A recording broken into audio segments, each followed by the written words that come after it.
Hello, Giuseppe. Good afternoon. Oh, hello, Giuseppe. Well, not yet. Not yet. Still morning at the moment, but not long. Tell me all about your consumer problem, Giuseppe, without naming any company names, please. Okay.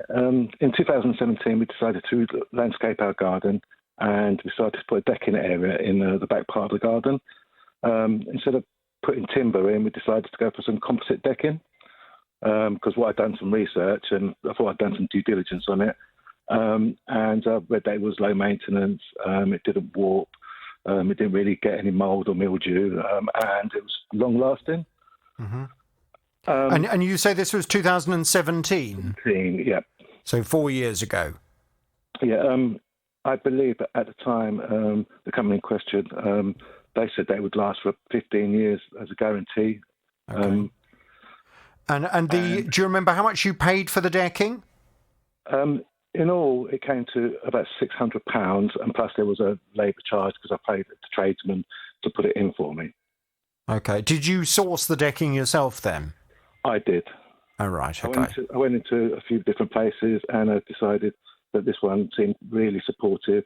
They were instructive, and I learnt a lot from what they were telling me. And I thought, oh, this is a really good company. So I ordered it in May, and it was delivered at the end of May in 2017. Okay. And how did you pay for it? On a debit card. Okay. Yeah. But can you please in future always pay by credit card for anything like this? Yes, I've been listening to your programme, that's what I've learned. Yes, I've listened to you banging on about it forever. So yes, don't worry, I'll pay on credit card from now on. There is a reason, as you know, but for any new listeners to the programme, when you pay by credit card, you have a lot more protection. You've got good, solid legal protection should anything go wrong for a number of years after you've collected the item. Don't get into debt, pay the bill straight off, but it is certainly the most protective way of making a payment by credit card. So, this decking was installed in 2017, and am I to presume that everything was fine with it? Yeah, everything seemed fine, even though at a certain point there's some border that went around the decking that didn't really last that long, and I had to replace it last year, but that was nothing because it was just the trimming.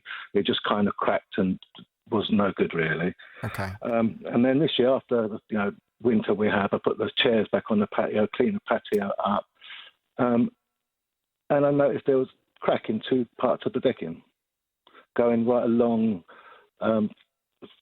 one of the two boards. I thought, okay, that's a bit strange. So I went to the said shop and I explained to them, took some pictures along, and they said, oh, we don't stock that decking anymore. It was sourced from China. They no longer exist, and we can't do anything about it. I said, can you source some other kind of decking that maybe they can replace the two boards with? And they said they'll get back to me. About a month later, I heard nothing, so I went back into the shop, and again, with that note in certain terms, there were no help at all, saying, oh, all I was looking for was identical kind of decking. I could replace a couple of boards, but it seems as though they don't do that decking anymore. And so the way forward would be to buy another set of decking to put on and take that one away. Well, so the only way you can... What colour is it then? It was dark grey, but it's a light grey now. Right, because of this kind of fading that occurs with the sun. Yeah, I don't mind that, but it just because it's cracked now, it's going to crack even more, I think. And I have taken samples that they gave me initially because there were two different colours, and I took one of the samples to another shop to get some feedback, and they said really that shouldn't happen, and maybe it's the type of decking that was kind of faulty. Well, there are a couple of things that I just need to satisfy myself of. I mean, firstly, where it's cracking, and I can't see the cracks, so you'll have to describe them really, but where they're cracking, there's no way that it could be attributed to the way that the decking was installed. No, because we used the pins, the correct pins that go along, and we spaced them just as they was told to be spaced. Yeah. But in terms of there was all the relevant support underneath the decking to support the weight of people sitting or walking on it, yeah? Yes, and it's only a 13 square metre piece of decking, so it's not that big. Okay, fine.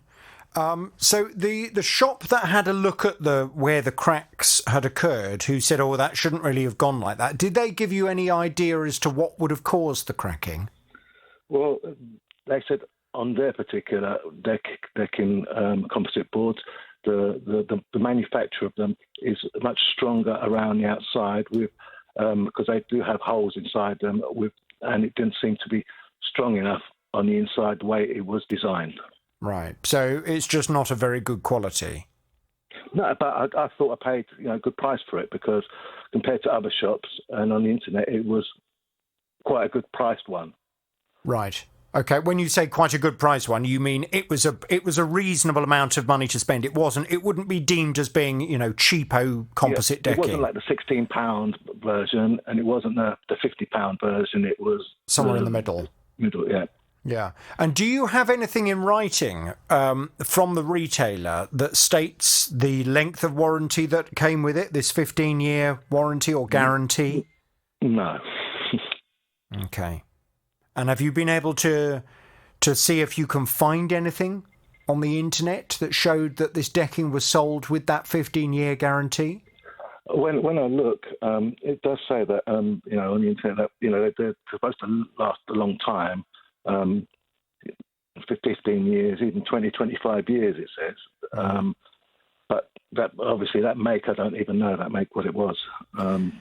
And is the only alternative to this, to have the whole decking taken up and the whole lot replaced? Or is there, and I'm asking this because I genuinely don't know the answer to this, is there a company that can colour match decking for you, where they can supply you with odd strips and they will perfectly colour match it to what's there already?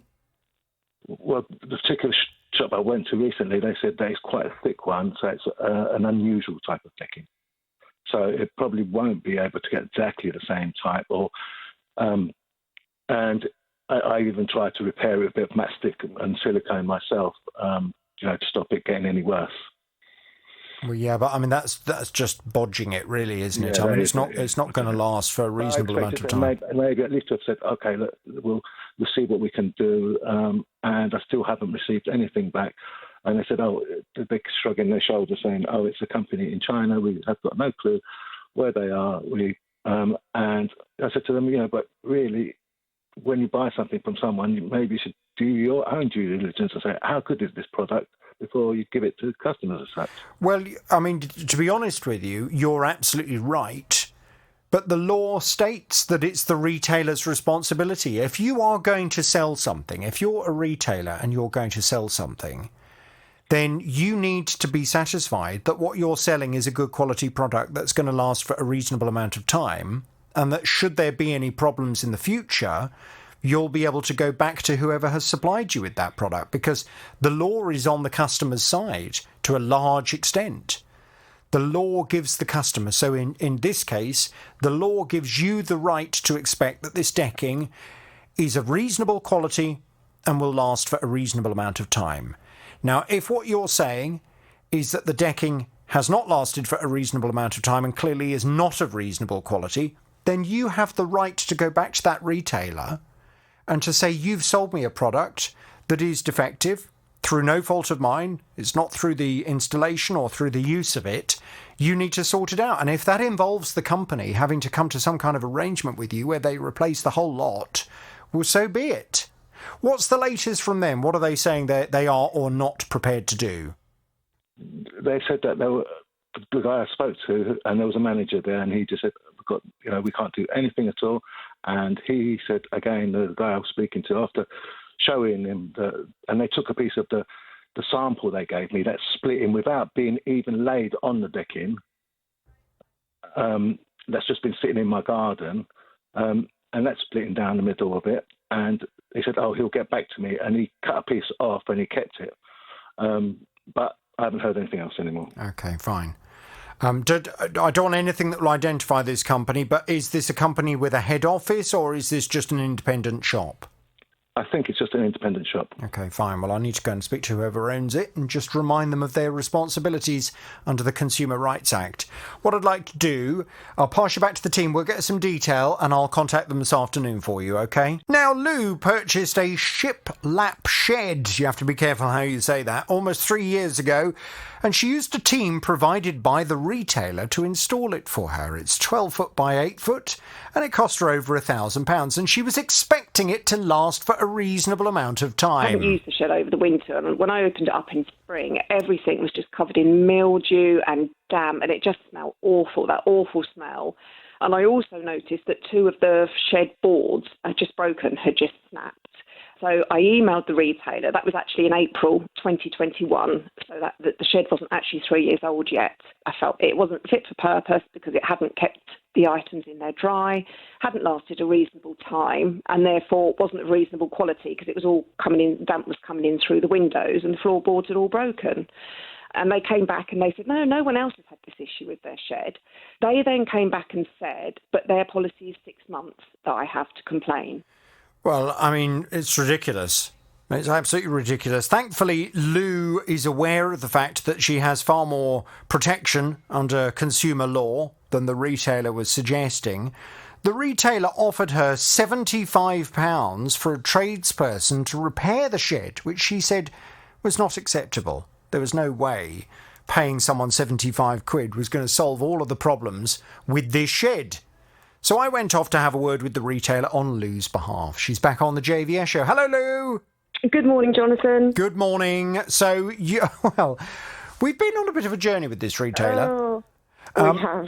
The journey really, to be fair to the retailer, was more with the PR company that has taken over the account for this retailer. Because they are very big. It's B&Q we're talking about. And as you can probably imagine, with a big company like B&Q, over the years, I've had all kinds of dealings with them.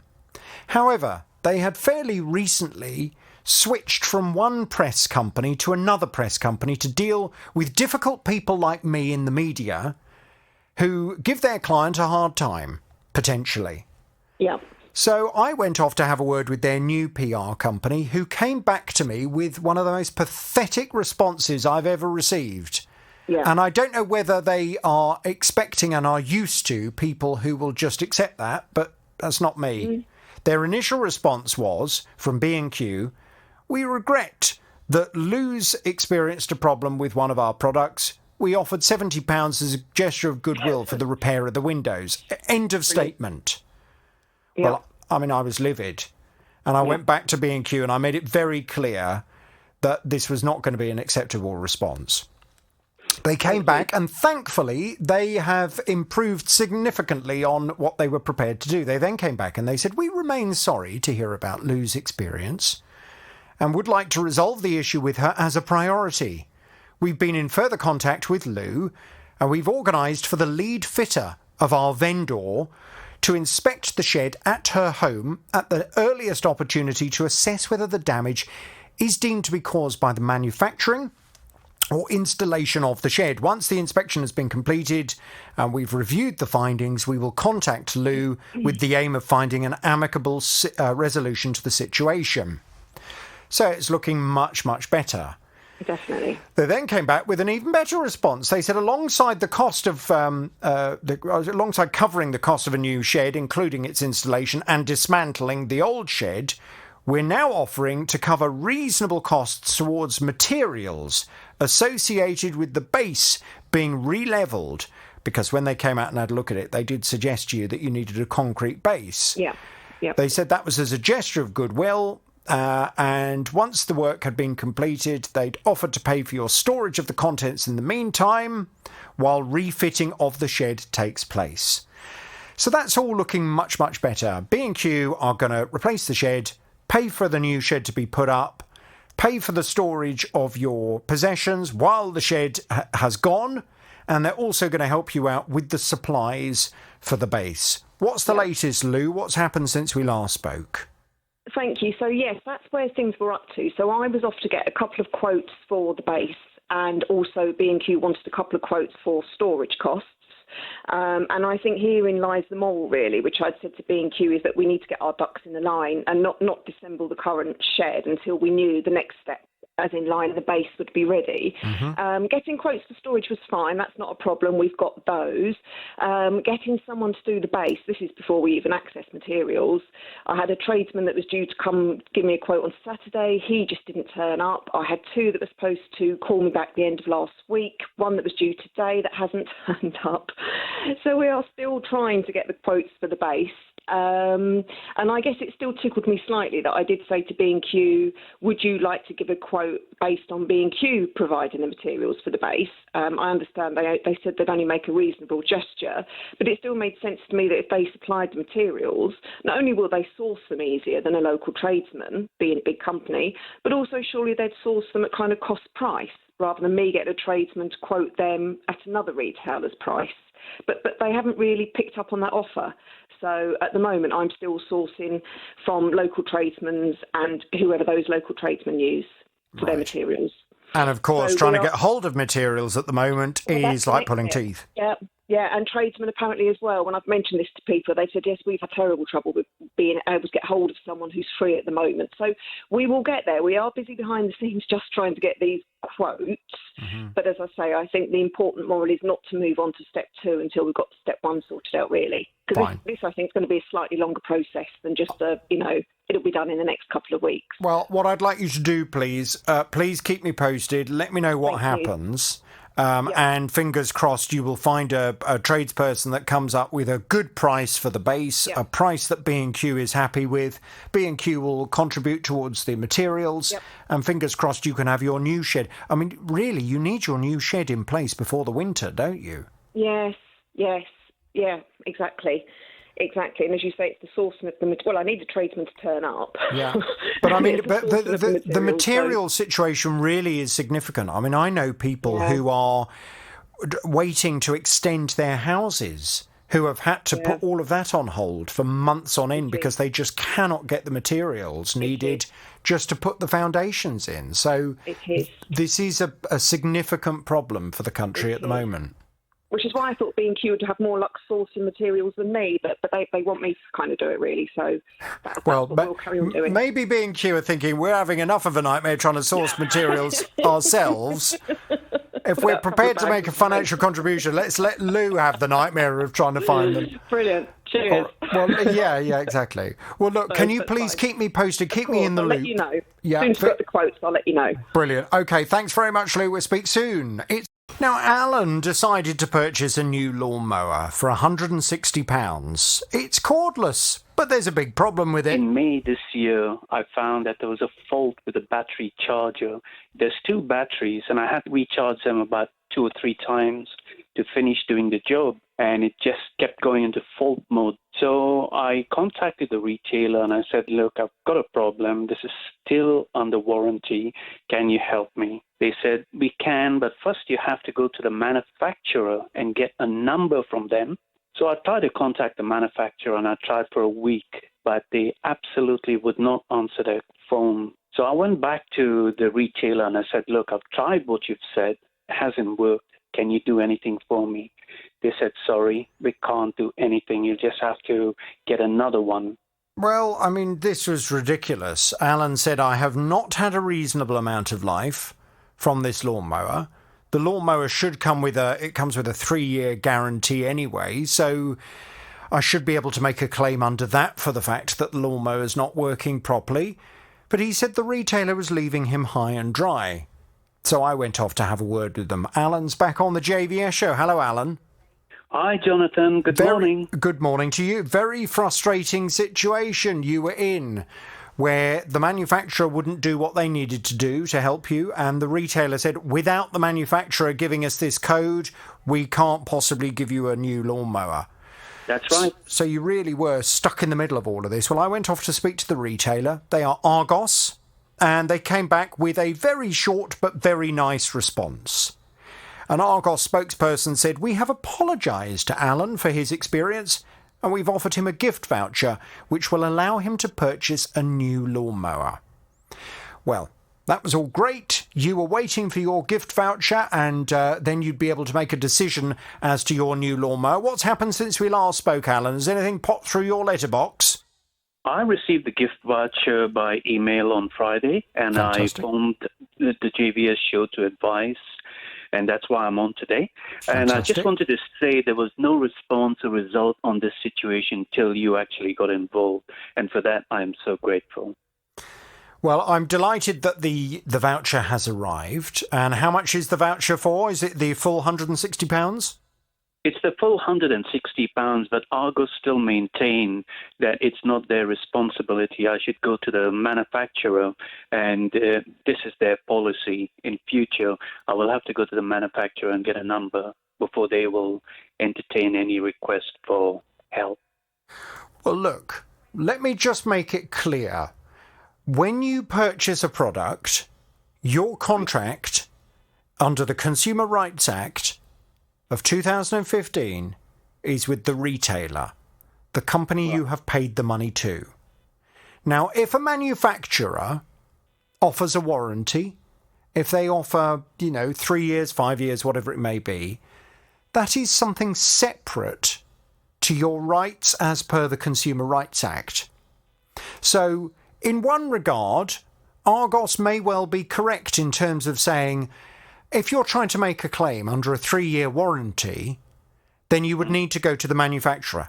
They're not wrong when they say that, because if that's something the manufacturer is offering you as a customer, that's something that is in addition to your rights as per the Consumer Rights Act. You may have seen on the back of a receipt, very often from a retailer. In fact, I think I'm right in saying on the back of receipts you get from Argos, it states this. It says, this does not affect your statutory rights. Now, what that means is any kind of offer that is made. So, for example, if you were to go into a retailer that allows you to change your mind and take something back, and they say you've got 30 days to return the product to us, this does not affect your statutory rights. What they're saying is this is in addition to what you're being offered as per the law. So ultimately, in one regard, Argos are correct in terms of the lawnmower comes with a 3-year guarantee. If you're trying to make a claim under the guarantee, yes, it's the manufacturer's responsibility to honour that guarantee. But it doesn't change the fact that you're still entitled under the Consumer Rights Act of 2015 to expect that lawnmower will last for a reasonable amount of time. And your argument was the lawnmower had only lasted 2 years. That's not a reasonable amount of time. So, it's kind of horses for courses. And I kind of understand what they're trying to say to you, but please don't ever forget your rights are with the retailer and your rights are set out in the Consumer Rights Act. And if you are ever concerned as to what you are covered for and what you're not covered for, do some research, look up the Consumer Rights Act, familiarise yourself with the legislation, and then you'll know what you can ask for. Okay? Yes, Jonathan. And anyway, thanks to you, the matter has now been brought to a close. Okay, well, I'm very, very pleased to hear. That's brilliant news. And what are you going to do with your lawnmower? Have you bought a new one? Because I know you were thinking of going back and buying the same manufacturer's one, which I don't think I would be inclined to do, but... No, I think I'll go for something that's more reliable. But I'm still looking, and to cut the grass in the garden, I'm depending on a friend at the moment. Right. Well, lucky old you to have a friend who's prepared. What are they doing? Lending you their mower, or are they coming round to cut it for you? They're coming round to cut it for me. Really? For the moment, yeah. Well, how have you managed to wangle that one? Well, just luck, I suppose. Well, maybe. Well, there we go. Well, listen, good luck buying your new lawnmower. We will thank Argos very much indeed. Give them the horn. Alan, if you have any other problems, you know where we are. You remember Graham?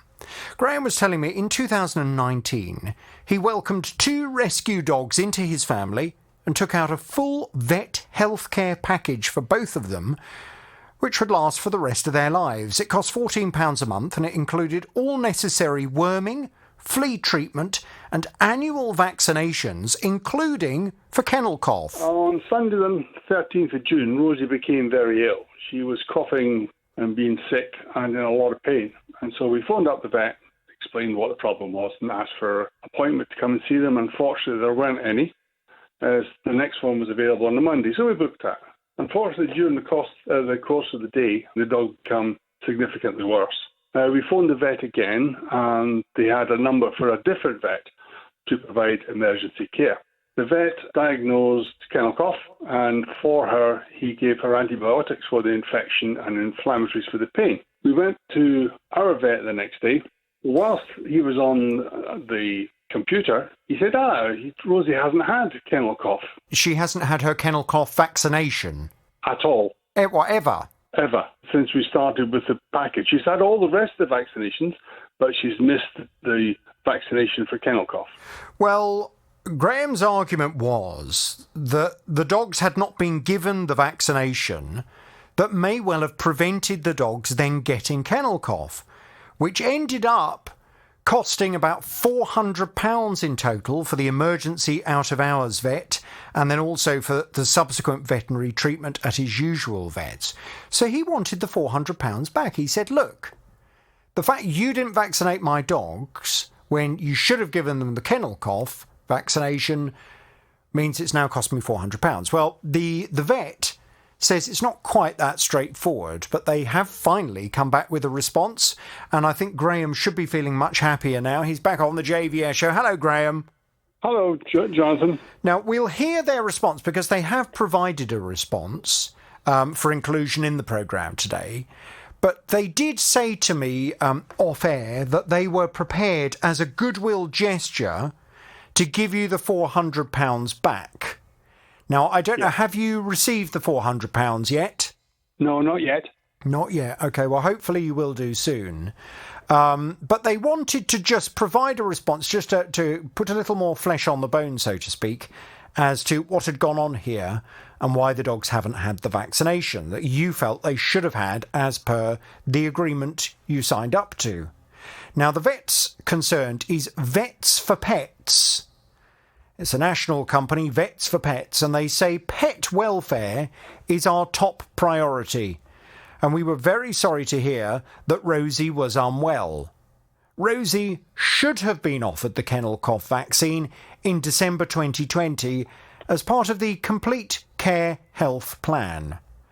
But as she had 2 separate coughing episodes in July and November 2020, she may already have had an infectious agent, and a vaccination in December wouldn't have prevented the more recent episode. We pride ourselves on having good relationships with our clients in order to provide the best care for their pets, and we've been in contact with Graham since these concerns were raised. As a gesture of goodwill, we have, on this occasion, offered to refund the costs incurred, and we're taking steps to further improve communications around kennel cough vaccine. Graham, how do you respond? That's new information. Had that information been available at the time the vaccination was due, I would have said, OK, fine, I accept the fact, either give it her or not give it her, and then if she had become ill, I would have taken that cost on the chin.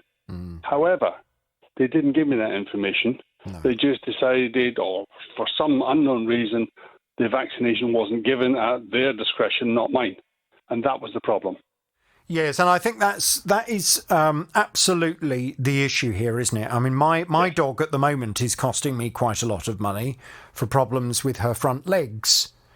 And she's been in and out of the vets and taking her to a specialist who's looking at her legs and trying to sort her out. And it is very much... It's all about having a relationship, isn't it? And having a grown-up conversation between the vet and the owner of the dog so that you're given the information and you can then make a grown-up decision accordingly. It's not down to the vet to make decisions without including you in that decision process, particularly if you've already actually paid for whatever it is the vet has decided not to give your dog. So it's an interesting philosophy on business, let's put it that way. Well, it is, but listen, they are giving you the £400 back. It hasn't arrived yet, but hopefully it will do.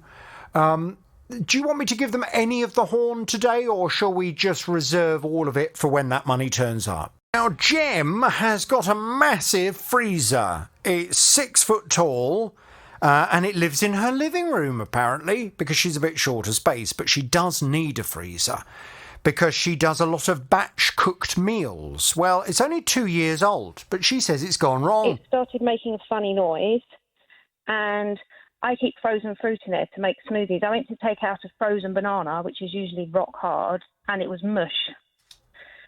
So it was a very sensitive alarm on the freezer. If you leave the door open too long or you put too many things in there that aren't quite cold enough, the alarm will go off. The alarm wasn't going off. The temperature in there was reading that it was -18. I put my own thermometer in there. It was -6. Well, Jem was not happy. Something had clearly gone wrong with it. So she contacted the retailer to complain. But she said the retailer said to her that she would need a special code from the manufacturer before they could do anything to assist. Well, she couldn't get that code from the manufacturer, but she said the retailer still wasn't prepared to do anything. So I went and had a word. Well, Jem is back on the JVS show now. Hello, Jem. Hello, Jonathan. Now, I should just point out, when I first contacted this retailer, they came back quite quickly and said, has Jem actually been in touch with us? Because we've looked on our system and we cannot find any record of her having actually spoken to us about this issue. And I said, yes, she has. They said, well, how? And I said, well, it was using your online chat feature. Now, I think this is just worth pointing out to everybody listening to the programme. I think what has happened, this company has one of these blooming automated robotic online chat things that is not actually a human being. And they provide kind of generic, general advice on various issues. And I think that's exactly what had happened. I think you'd gone on to their chat function. You hadn't actually spoken to a human being. It was just a kind of a robot answering on behalf of the company that had just given very generic responses rather than even knowing who they were talking to. And I think that's occurred to you subsequently, hasn't it, Jem? Well, at first I was definitely talking to a bot, but it took me a very, very long time and a lot of going round and round in circles to get through to what I thought was a person who then told me about the code. Right. Did you try calling them? No, I didn't. Right. Okay. I mean, I would certainly advise if you're ever dealing with one of those online chat functions. It was outside of the office hours, so I wasn't able to call them. Right. And was there an email address for customer services? I'm not sure. Okay. It's only that, and the only reason I'm talking about this is just because potentially quite a lot of time has been wasted by the fact that the right department at this company were not made aware of the situation for whatever reason. I think probably their fault, really, rather than yours. But as a customer, if you're struggling to speak to someone and to get an answer, always escalate it on the phone or by email if you sense that you're just talking to a bot, as you describe it, on one of these online chat functions. Now, to move beyond that, the retailer came back and said, look, we weren't aware of this complaint. We haven't actually spoken to Jem about it, but now we know she has got a problem. We're going to get in touch with her and we will try and get this sorted. And I think, to be fair to them, things have happened, have they not, at the weekend, although not necessarily successfully? Yes. Yes, somebody phoned me on Thursday morning and from the company and told me that as a goodwill gesture, they would pay for me to have cover with the manufacturer for 6 months so that I could get somebody out from the manufacturer to repair the freezer. That sounds a little bit like sticking lipstick on a pig. I don't know if it was the right thing to do, but I was desperate to have someone to come out and fix my freezer, so I agreed to it. They said that, but then they said they would pay for the cover. However, I would have to take the cover out myself, and then once the manufacturer's engineer had been out to fix the freezer, they would then look at the report and they would then give me a bulk refund of the 6 months cover. Right. Okay. Well, that does sound like going all the way around the houses Yes, it does. to ultimately say, we'll organise for the manufacturer to come out, but just be aware if when the manufacturer comes out, we find that you've, stuffed stuff into the back of the freezer, you've, squashed some mince in there, and that's what's caused the problem. The mince has all got mashed up in the motor, and that's why your freezer's broken. Then you'll be charged for that call out. It sounds a little bit like a roundabout way of saying that, but there we go. It does, but however, I was so desperate to have someone come out, I agreed to it. Somebody came out on Saturday. Oh, okay. And they unscrewed the top part where all the elements are. Yeah. And the guy stood there with a hairdryer for an hour, getting rid of all the ice that had built up. And I said to him at the time, I have got rid of the ice. And within 2 hours of me doing that, it was iced up again. But he stood there for an hour with a hairdryer. He then screwed the thing back together. I had food in drawers all over my living room floor. And then he said, there we go, that'll be up to temperature by tomorrow. And he left.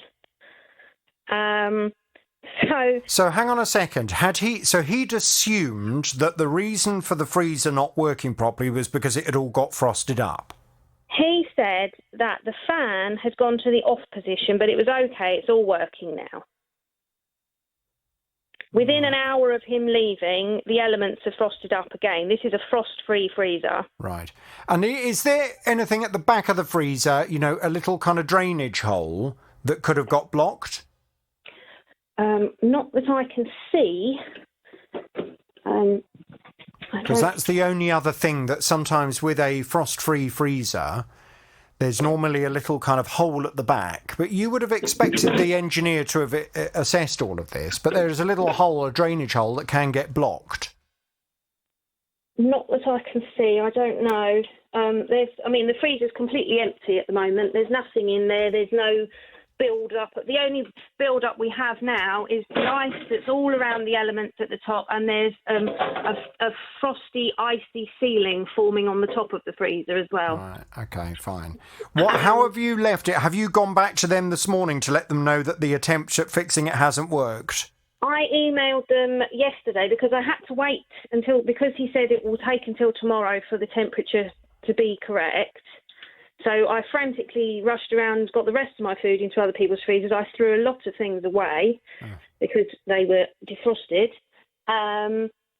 By yesterday, I emailed them 31 hours after the engineer had left, and the freezer had been on fast freeze for 31 hours, and it was at -2 degrees.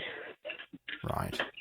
Okay, well, it sounds like I need to go back to the retailer and say whatever they thought they'd done to try and resolve this has not worked. You're still left without a functioning freezer, and it's not good enough. Can you hang on there, please, Jem? What I'll do, I'll contact them as soon as I come off air this afternoon. I'll try and put a bit of pressure on to get things sorted, and we'll talk fingers crossed tomorrow. Carol's on the line. Hello, Carol. Hello, Jonathan. Hi, Thank Carol. you for talking to me. It's an absolute pleasure. I gather you have a consumer problem. Tell me all about it without naming any company names, please. Okay. We were due to go on a holiday in June 2020. Because of the COVID pandemic, obviously, everything had to be changed, and we agreed that we'd either hold it till the following year or go later in the year. Was this a holiday abroad or a holiday in the UK? It was a holiday abroad. Where were you going? We were going to Tenerife. Oh, lovely. Yeah. Well, I've never been to Tenerife, but to be honest, anywhere with guaranteed sunshine sounds pretty lovely at the moment, doesn't it, honestly? Yeah, we've been many times before. We go every year because it's quite a specialised place that we go to because of my son's disabilities. Right. Okay. So that's why we go back year after year after year. Well, if it ain't broke, don't fix it. Absolutely. Anyway, we decided we'd delay the holiday, and then my husband unfortunately got quite poorly. So we decided in September 2020 that we probably wouldn't rebook and we probably wouldn't be able to go. And the holiday company agreed to give me a full refund. Did you? Did they in writing? I have got it in writing, yes, that the refund would be forthcoming. Okay. Anyway, what with one thing and another, with my husband being poorly and we'd lost my mother-in-law and all different things that were going on, I kind of forgot that they'd offered me the refund until about February of this year. How much was it supposed to be? It would have been £3,480. Oh, blimey, that's a lot of money to forget about. It's yes, Wow. It probably is rather a lot to forget about. But anyway, I thought, I best check and see why I haven't had the refund through, only to find that the holiday company have ceased trading. Oh, no. Yes. And I can hear you saying to me, right, what you need to do is make sure you've paid your holiday money on your credit card. Well, you know what my next question is going to be. Please tell me you're not going to disappoint me. I paid the deposit. Oh, on a credit card? Okay, Yes. fine. Yes. That's fine. Well done, you. So naturally, I got in touch with my credit card company, and they have now agreed that they will pay me back the deposit. They won't pay me the full amount of the holiday. Why not? Because my understanding of the Consumer Credit Act is that as long as you have paid a proportion of the money on the credit card, it means the credit card company is liable for the full cost. And that's why I wanted your advice, because obviously they're saying it's a total settlement amount. But if I agree to that, I'm going to lose out on the balance that I paid. So I really don't know what to do. And how much is the deposit that they've offered you? That was the deposit. The initial deposit was £1,250. Okay. Well, I mean, I don't really understand why they're not agreeing to pay you the full amount, because the credit card, the Consumer Credit Act means that they are liable in the event of the retailer not being in a position to pay you the money back. And if what you're telling me is that they've gone out of business, they've gone under and taken your money with them, then the credit card company, as far as my understanding is concerned, is liable for the full cost. So I don't understand. Why are they saying they only need to pay you the deposit? I'm not sure. There was a question over the balance that I paid, which was paid directly from my bank account, and so they asked me to contact my bank to ask them whether they were prepared to return the balance of the holiday, which was the $2,230. Yeah. I've been in touch with my bank who said no, they definitely won't pay it, but they won't put that in writing to me for some reason. So I'm not really sure what I should do. Should I go back to the credit card company and say I want you to pay the full amount, or? Well, I think what you need to do is you need to go back to the credit card company and say, thank you for the offer that you've made. However, it leaves me feeling confused because my understanding of the Consumer Credit Act, hang on a second, I can never remember the date of this. Consumer 1974. Credit Act. Well done. Gold star for you. It's only because I've got it on a letter here in front of me, Jonathan. It's not okay, because fine. I'm clever. Fine. Well, you certainly use that date because it makes it sound like you know what you're talking about. So just go back to them and just say, it is my understanding of the Consumer Credit Act of 1974 that you are liable for the full cost of the holiday, the full balance of the holiday, which is £3,480. Right. So can you explain to me on what basis you feel it is only acceptable to refund me £1,250? I think you need an explanation from them. Yeah. We need to know what their thinking is before we can decide how to kind of deal with that, because it doesn't sound right. No. Are they just hoping that you'll accept it and then they say, oh, good, we saved ourselves a load of money there? Quite possibly, yes, quite possibly, Jonathan. So maybe I'll do that. I'll tap out a letter to them or email them and ask them. Yes, I would certainly do that at this stage. And I don't think by doing that you have to turn down the offer at this stage. You just need to say, that you're seeking further clarification because you can't understand why the offer seems so short of the £3,480 that you've actually lost as a result of the holiday company going out of business. Yes. Did you have any the only other thing I can think of is, did you have any travel insurance? We did, yes. I'm not sure that it covered me for anything, like the delay in the holiday or cancellation. I'd have to go through that. Right. Yeah. But again, I mean, you would expect if it were the case that the credit card company said, well, we are aware there is a travel insurance policy valid, that the customer can seek full reimbursement on, this proportion or this proportion of the holiday. Therefore, we're prepared to cover the rest. You could understand that, but they don't seem to be giving you any explanation whatsoever. Have you got the letter from them there in front of you? Yes, I have. Can you, without identifying the credit card company, can you just read out what it says? Yes, I can. We're writing to you in relation to the claim pursuant to Section 75 of the Consumer Credit Act 1974, following a purchase to blah blah for £1,250 in August 2020. Are they aware of the full cost of the holiday?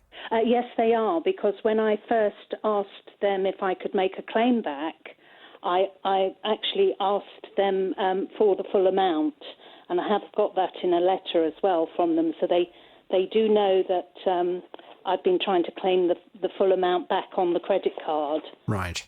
I think I've got the letter here. And they said because I stated that the balance was paid using my bank, they would need some evidence that the claim... Okay. It may well be just a little bit of a breakdown in communication then of their departments, and they have wrongly assumed that the full balance you're seeking is the £1,250. So I think just go back to them, say I'd like some explanation as to why you're not offering the full amount for the holiday, which was actually £3,480. Can you please provide an explanation as soon as possible? Yes. Okay? Okay, Jonathan, thank you. Can you come back to me and let me know what they say, please? I will indeed. Thank you very much.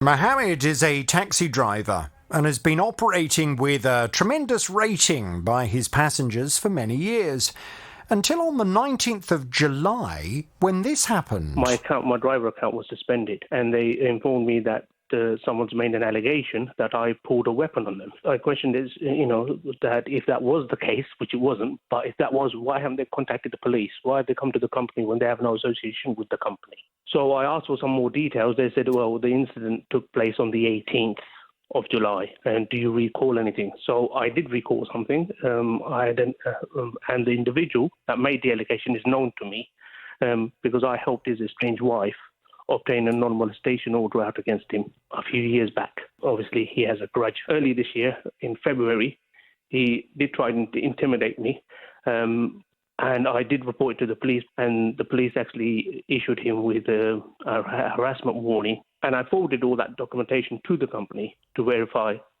that this is what the history is behind us. And that's 2 weeks ago. Well, all of this has meant that Mohammed has not been able to work or earn any money for, well, I presume it's 3 weeks now. And he said he has cooperated fully with his taxi company employer, but doesn't feel as if he's any nearer to them allowing him to resume his work and start earning money again. Mohammed's back on the JVS show. Hello, Mohammed. Afternoon, JVS. Now, things have developed a little bit since we last spoke, because you were telling me that this man who made the allegation that you'd pulled a knife out on him, who actually you feel is just a man who's got a grudge against you and wants revenge for the fact that you helped his ex-wife leave him and get a non-molestation order out against him. He has now reported the matter to the police, and it would appear that he reported the matter to the police the day after the alleged incident occurred. That's right. You provided the police with dashcam footage from your taxi to show that, as far as your dashcam is concerned, it does not demonstrate you pulling a knife out on this man. There was only one slight problem. And the slight problem is that the dash cam only records when the ignition is on in the car. and therefore there was a section of the dash cam footage that was missing when the ignition wasn't on. Yeah? That's right. Now, I know the police were going away to review CCTV from local shops or restaurants to see if that provided any further evidence to support your claim that you had at no point pulled a knife out on this man. Have you heard any more from the police? Because you were going to chase them up on Friday for something just to confirm that they weren't planning on taking any further action against you. Yeah, I chased them up on Friday. Unfortunately, the officer was off. The officer came back on duty today. I chased it up this morning. I haven't spoken to the officer. I just spoke to 101 and left a message for the officer to contact me. Okay. Well, let's hope that officer will do so as a matter of urgency, because I would like to think that they will understand that this is, of course, having a huge impact on your ability to do your job, or not, as the case may be. Now, I was hoping that I would have an extensive response from your employer today.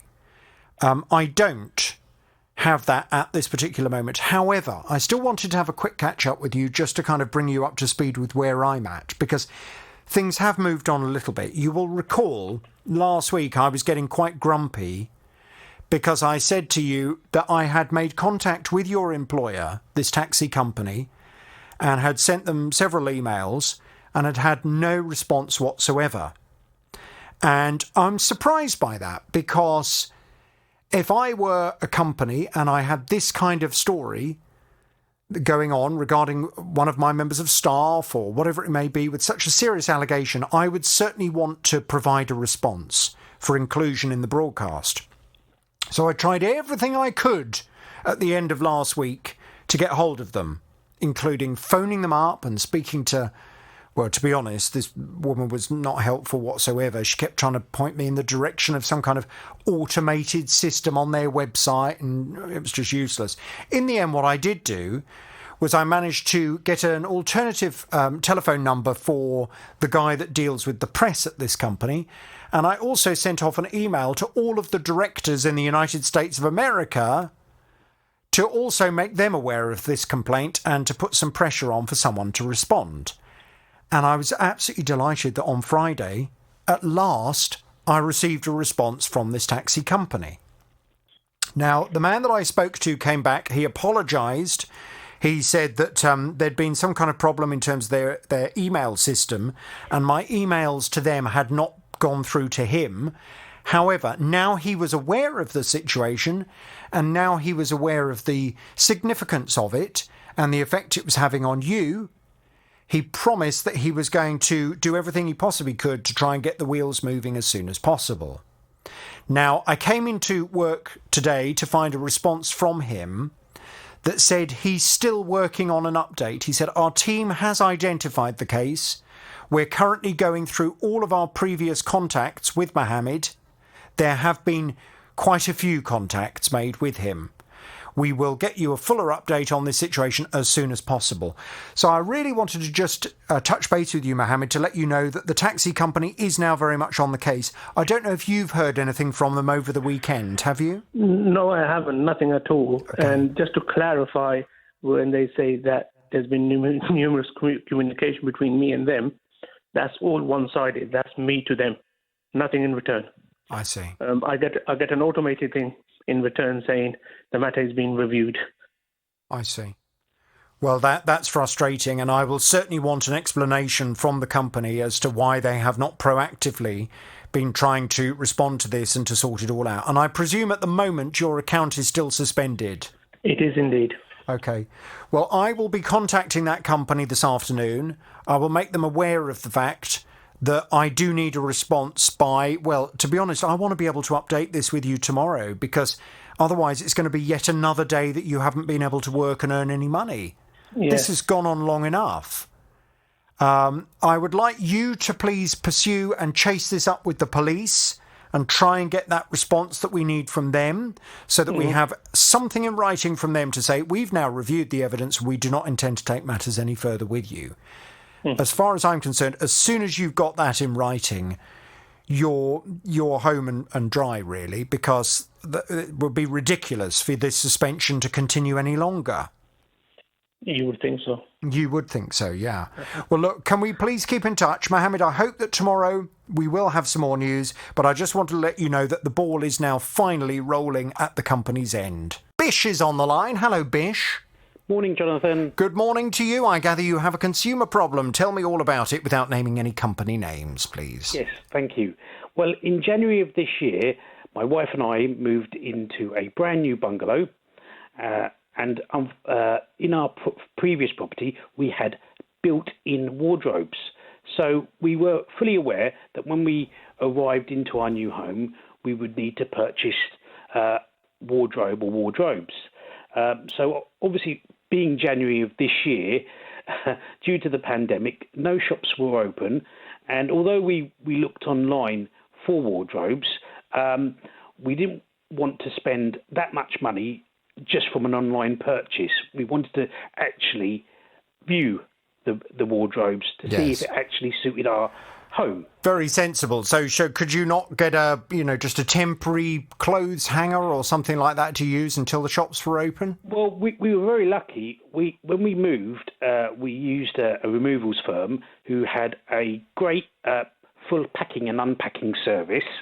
And as part of that, they provided us with boxes that had a hanging rail in them. Perfect. Yeah. So that'll keep you going for a few months until the shops opened. Absolutely, and that's what we did. Although we did look online just to look at what was available, which shops we would visit, and so on. Now, speaking for myself, because we were moving into our forever home, I wanted a solid wood wardrobe. And my wife wasn't so fussed, but she was balking a little bit because of the cost of a solid wood wardrobe. But as I said, we're into our maturity, and if we purchased it right, that's the last wardrobe we'll ever have to buy. So it's worth spending just that little bit extra, in my opinion. And this was freestanding wardrobe? Freestanding wardrobes. We weren't going to look for a built-in wardrobe on this occasion. Okay. I don't think it quite suited our home built-in wardrobes. But so we decided, well, we were looking around, and we went into a number of shops, and we went into one particular shop. My wife liked it, however, this particular retailer was selling it as a MDF flat pack, and as I said, it was MDF. I wasn't too pleased in my wife's decision, but she won, and we purchased the MDF wardrobe. Okay. So how much was this MDF wardrobe that you purchased? We purchased it for £400. Okay. What's happened? What's gone wrong? Basically, after installation, we were very happy. Who installed it, you or them? I built it. Okay. I built the wardrobe. Now I'm quite an accomplished home DIYer. I can confidently say that, and I've built many flat pack pieces of furniture because I've reached my maturity. Pretty much everything comes flat packed these days anyway. So it was built and it was fine. No issues. It took a little while, but no problems. And then my wife set about putting all the clothes that we wanted to into this wardrobe. Lovely jubbly. We used it, and then the next morning my wife opened the wardrobe after filling it the previous evening, but unfortunately it slipped off the bottom rail of the of this sliding. It's got two sliding doors. I know. Yeah. And both doors have got mirrors on them. It slipped off, and because it slipped off the bottom rail, it hit the other sliding door, chipped the one of the mirrors, and it's jammed the doors in the closed position. Oh dear.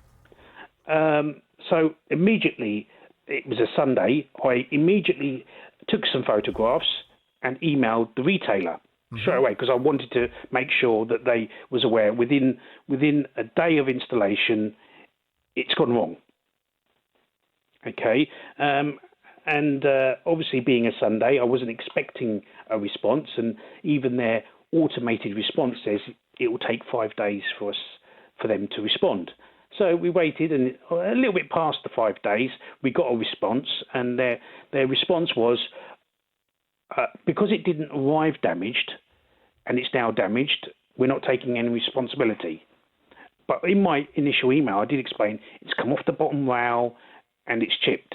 It's not. The thing that's worrying me a bit about this story so far, and I'm sure you're very accomplished, as you say, at putting up flat-pack furniture, but how do we prove that the reason this door has come off the runner is not related to your job at installing it? Well, the runner is a plastic material, and it's got, shall we say, pre-drilled holes where you install it. You can't get it wrong. You can't. You just simply get it wrong. Then you clip in the door, so to speak, and that's it. It's. So why do you think, having looked at it, why do you think the door has come off the runner? That I couldn't comment, because the runner is right up underneath the door, underneath. Yeah. And you can't actually see. And I don't want to force it or do anything more to it in case they say, well, you should have just left it and let us have a look at it, because you caused additional damage when you didn't need to. And because they weren't in their first response, they didn't take any responsibility at all. I said I wasn't happy with that response. Obviously listening to your show and a big fan of your show, I sent them the full copy. I downloaded it from the government website of the Consumer Rights Act 2015. Mm-hmm. And I explained to them under my consumer rights, and I won't. You repeat it so many times, so I won't repeat it for you. But I explained to them that under my consumer rights, I wasn't happy with their response. They're denying me of my statutory rights, and because they didn't even offer to come and visit the property. So I reject the goods in full. And it was obviously within 30 days. It was just a couple of days after we received it. So it was within 30 days as not fit for purpose. And we got a response back saying, and they acknowledged that it's come off the runners. But still, we're holding to our same decision. And hence, and they haven't visited the wardrobe at all. They haven't offered that. So here I am. Did they deliver it to you? Yes, they did. Right. Okay. Well, I mean, you're quite right that, of course, you are covered by the Consumer Rights Act. The wardrobe must be fit for purpose. It must be of reasonable quality, and it must last for a reasonable amount of time, as per the Consumer Rights Act. Also, for the first 6 months from the date of purchase, it becomes the retailer's responsibility to prove that the reason this wardrobe has failed is because of something you've done with the installation, rather than anything to do with the fundamental components of that wardrobe.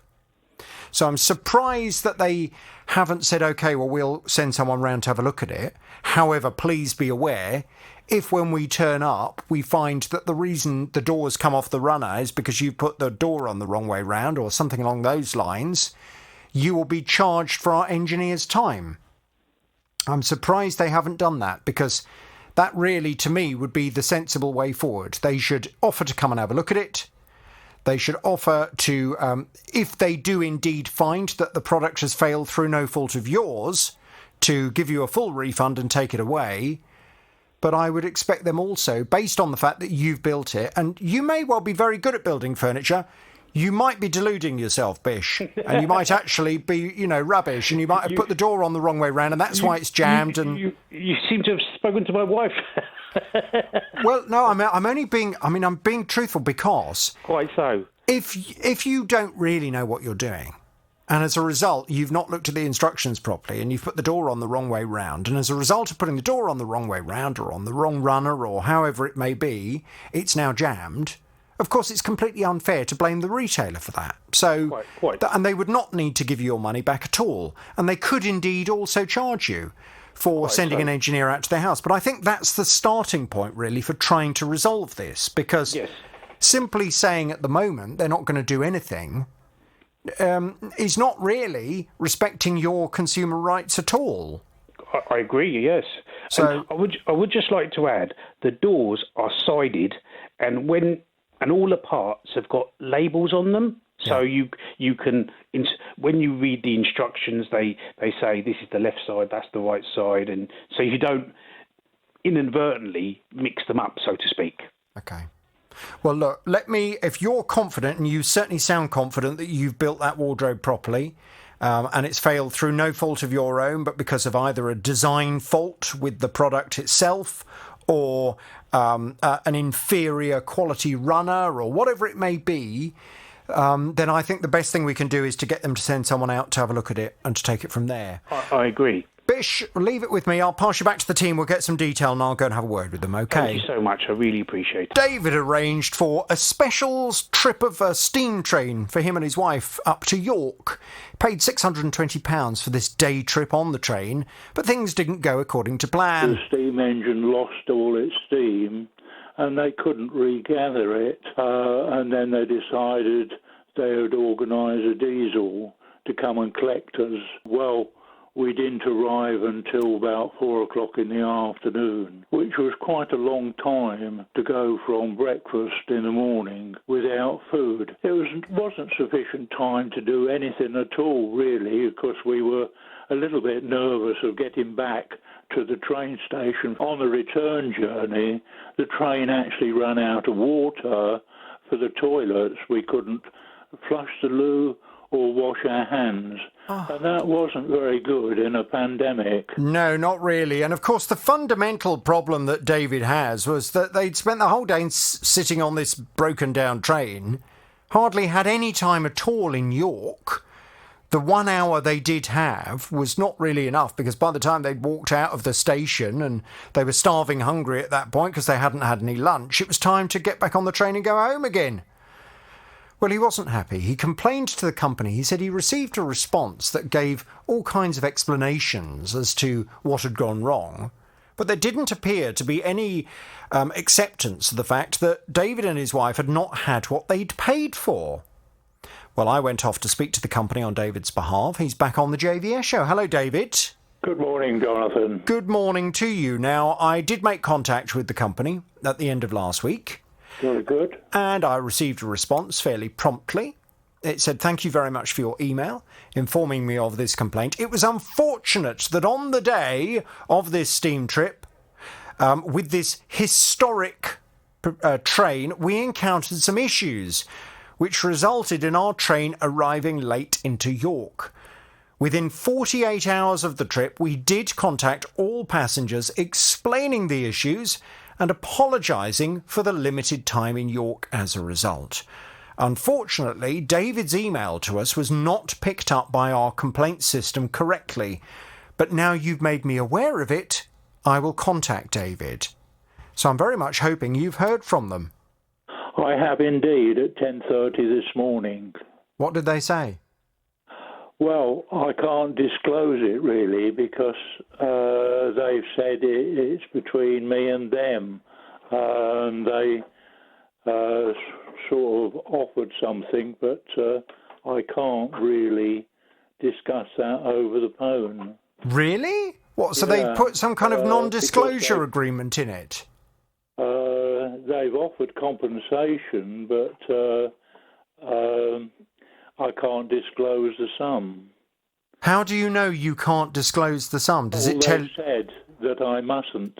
It's between them and me.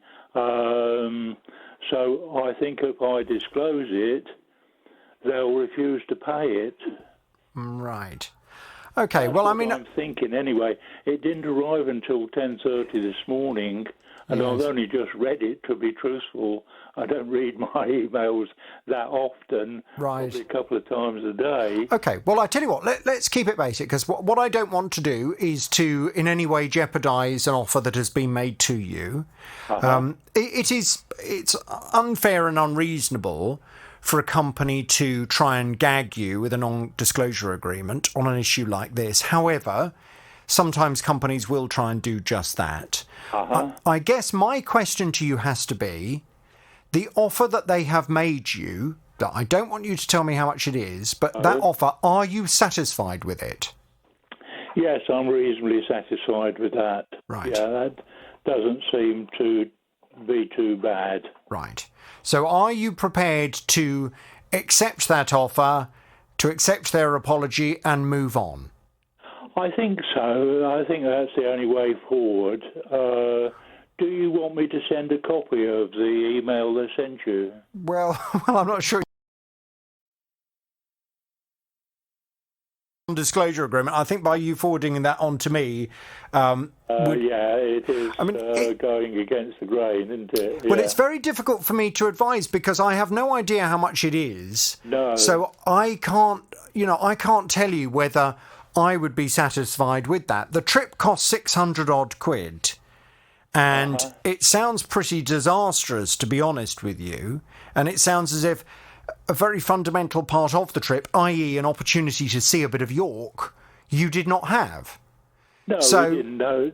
By no means. We only just walked out of the station and down to the river, and we felt we had to return straight away because we were afraid of not getting back to the train on time. Yes, so I think 5:30, you see. I think I would be very inclined to want half of my money back at least.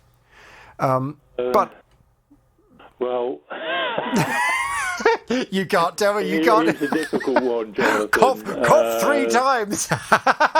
No, you better not. Listen, if to be honest with you, if the offer is an offer that you are happy with and you feel addresses your dissatisfaction with that particular day trip, then I would advise you to accept it, draw a line under it, and move on with your life. I think that's what we should do, Jonathan. Fine. Okay. And thank you very much for all your time and trouble. Well, that's absolutely, it's a pleasure. It's a shame the company decided to do it in this way, but I presume the reason why they've done that is because they had a whole load of people on that train.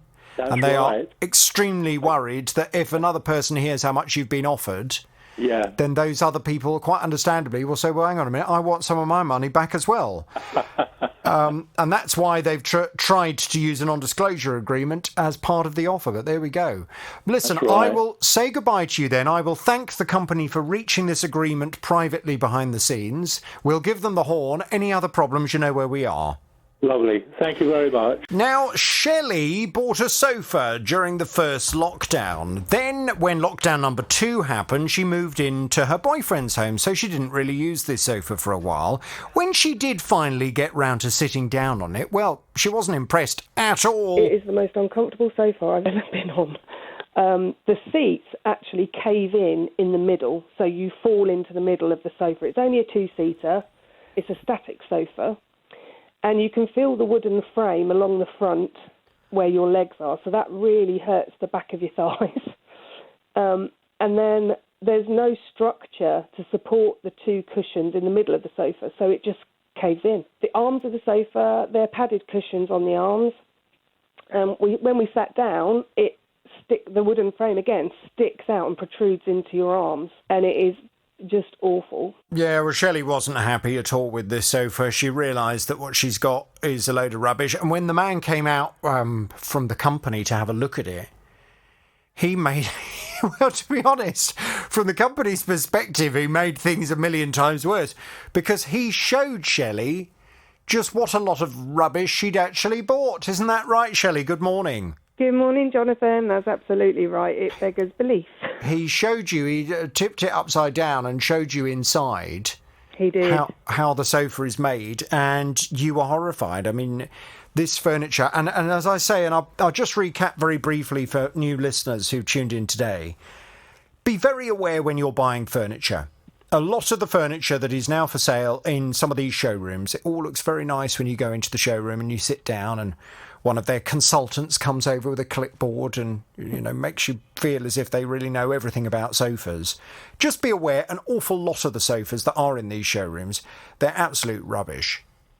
They are cheaply built, rubbish construction sofas that look very nice on the surface, But after sitting on them for a few months, you're likely to feel an awful lot of the support that you felt in the shop has gone. And that's exactly how you feel with this sofa, Shelley. Yeah, 100%. 100%. It was like we were sitting on a completely different sofa to the one that I'd sat on in the store. Yes. It was night and day. They were so different. And it was just, yeah, really upsetting, actually, because obviously you need somewhere to sit and it was just not able to fulfill its function.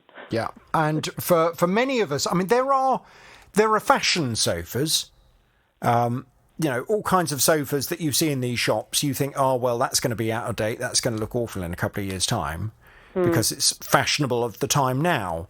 But I know for me personally, when I moved into my house that I'm in now, and I don't intend to move, not for a long time anyway, so I wanted really nice, good quality, classically styled sofa, really. Nothing particularly trendy, just something very comfortable and very nice.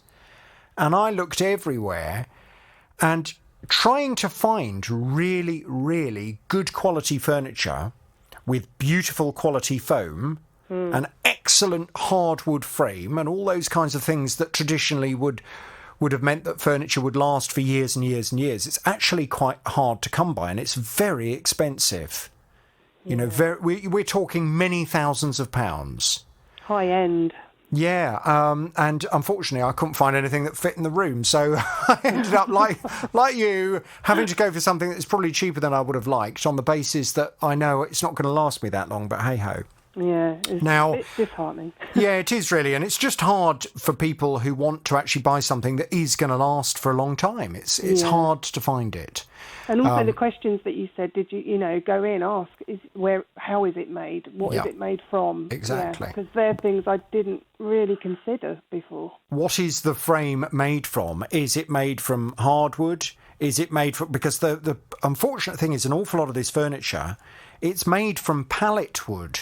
You know, the kind of wood that you would see pallets built out of. They make the frame out of that, and it's just... They use rubbish old foam, cheap foam.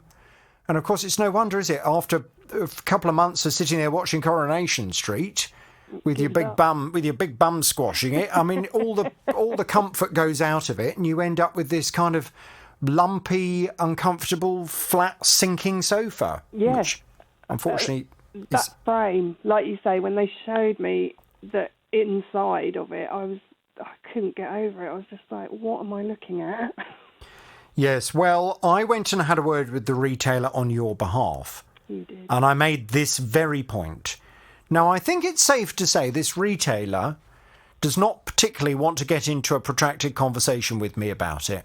They know me very well. They know my programme very well.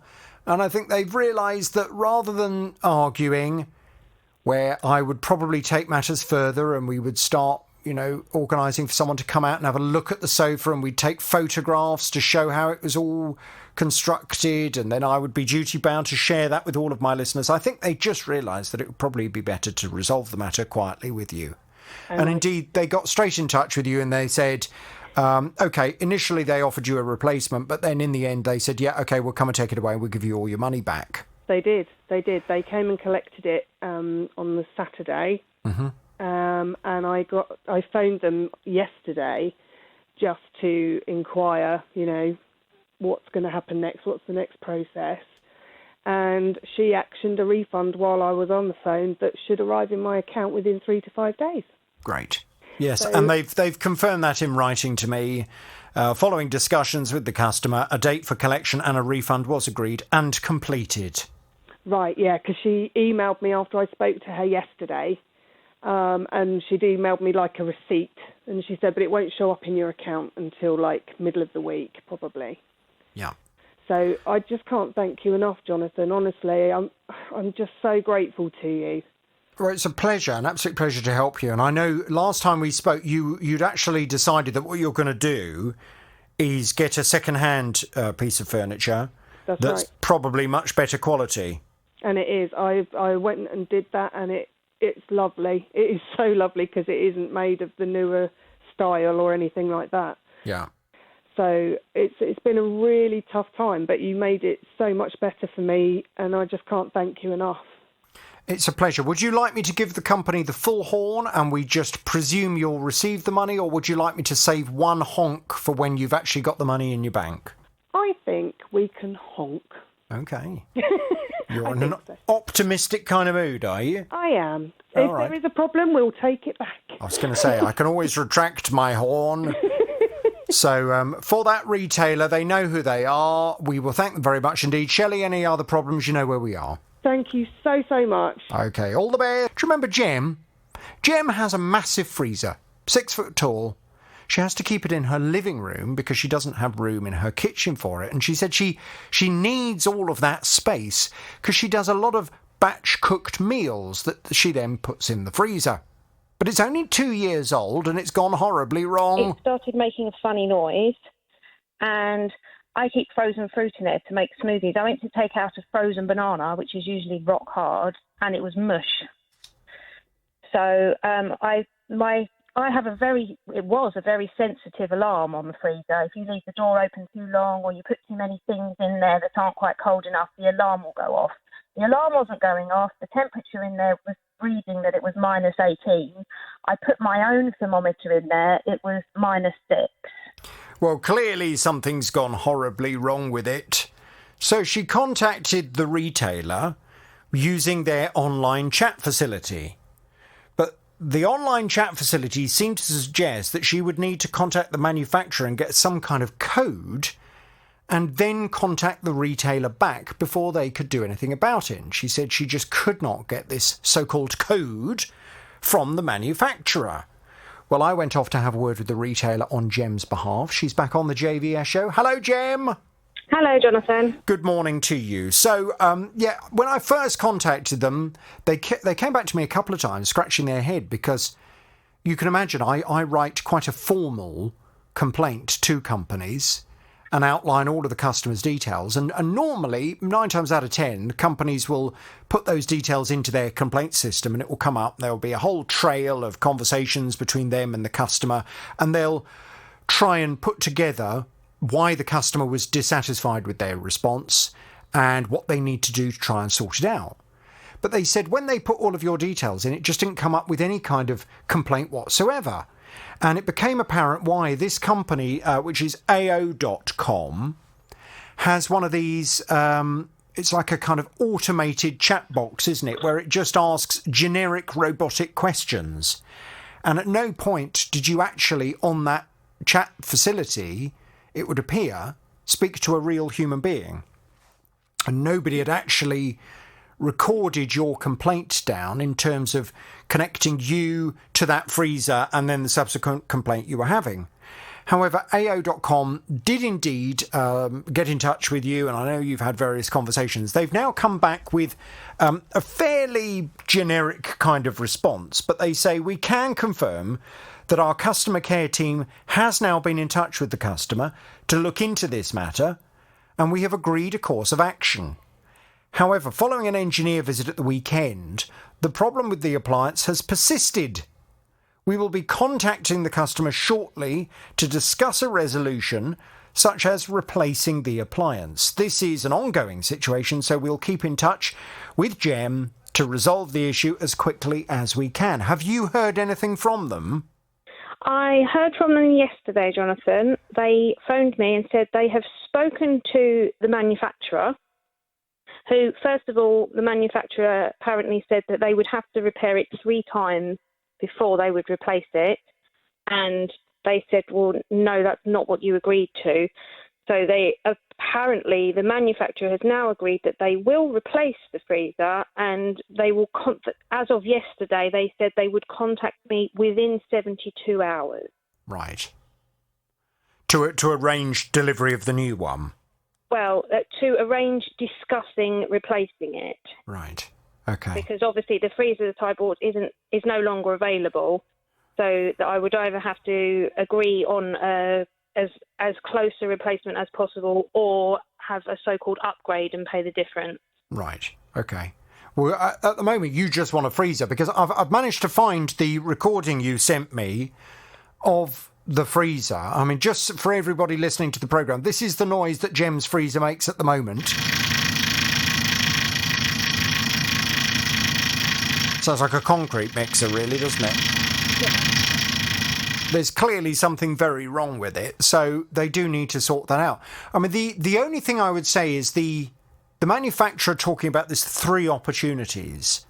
I know why they're saying that, because consumer law states that 6 months from the date of purchase, the retailer, if you have a faulty product, should be given a reasonable opportunity to arrange for repairs to that product if it's failed because of a manufacturing problem. And it is normally deemed, in the eyes of the law, that the retailer should be given 3 opportunities to fix the same recurring problem before the customer, at that point, is then able to reject the goods.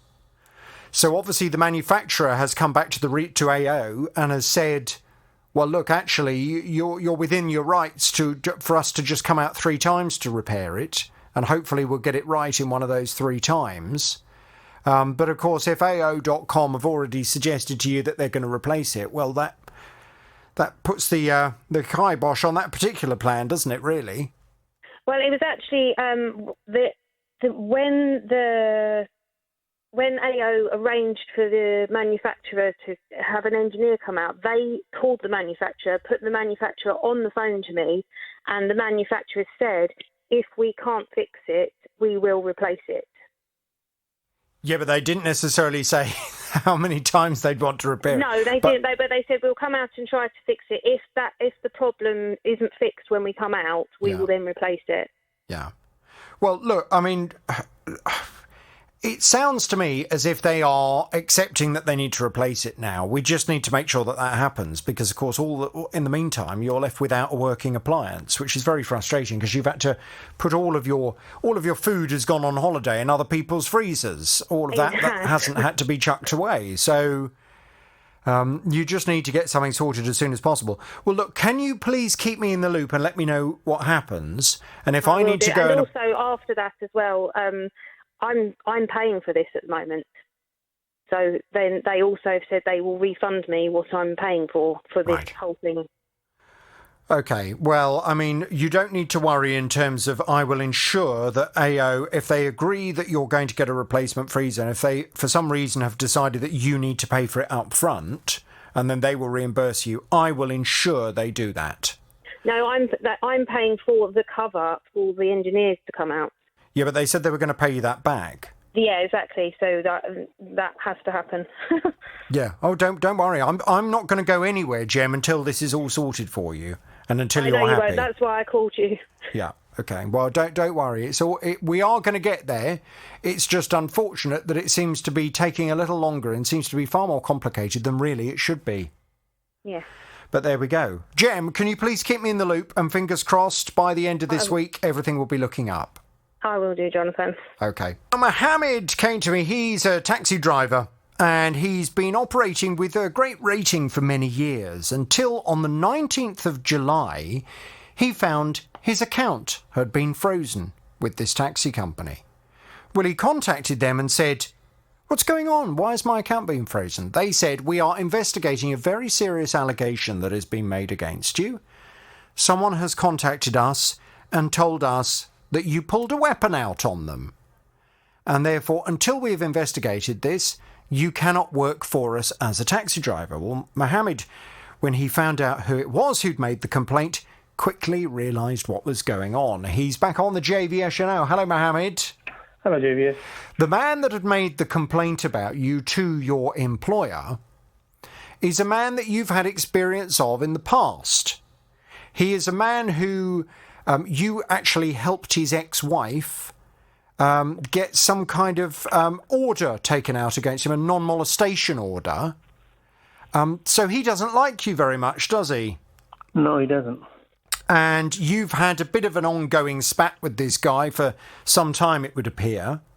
Mm-hmm. And he's decided that a great way of getting revenge against you is to allege that you pulled a knife out on him, and to try and get you into trouble with, it would appear now, he has also gone to the police. Initially, you weren't aware of the fact that he'd gone to the police, but you've now had a visit from the police. He's spoken to the police, and he's also spoken to your employer, which now means you haven't been able to work for 3 weeks. I'm afraid, yes. And you were telling me that you normally earn about, what was it, 1,400 quid a week? No, £100 a day, so about 700 a week. Oh, 700 a week. Okay, sorry, yes, £1,400 for the 2 weeks. Right, okay. Now, the long and short of it is that you're very much out of pocket and you very much want to get back to work.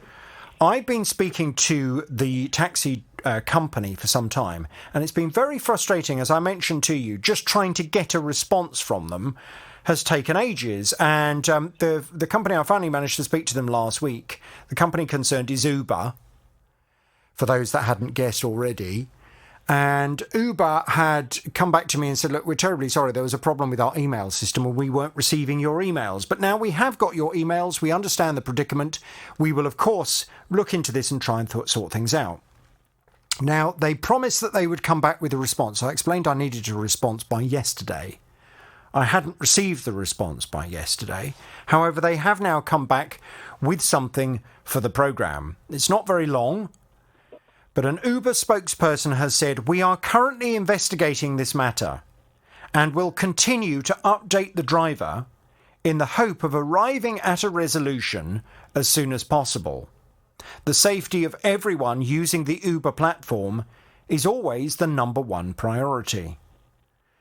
Now, I think, reading between the lines, they are now aware of the fact that the police are investigating.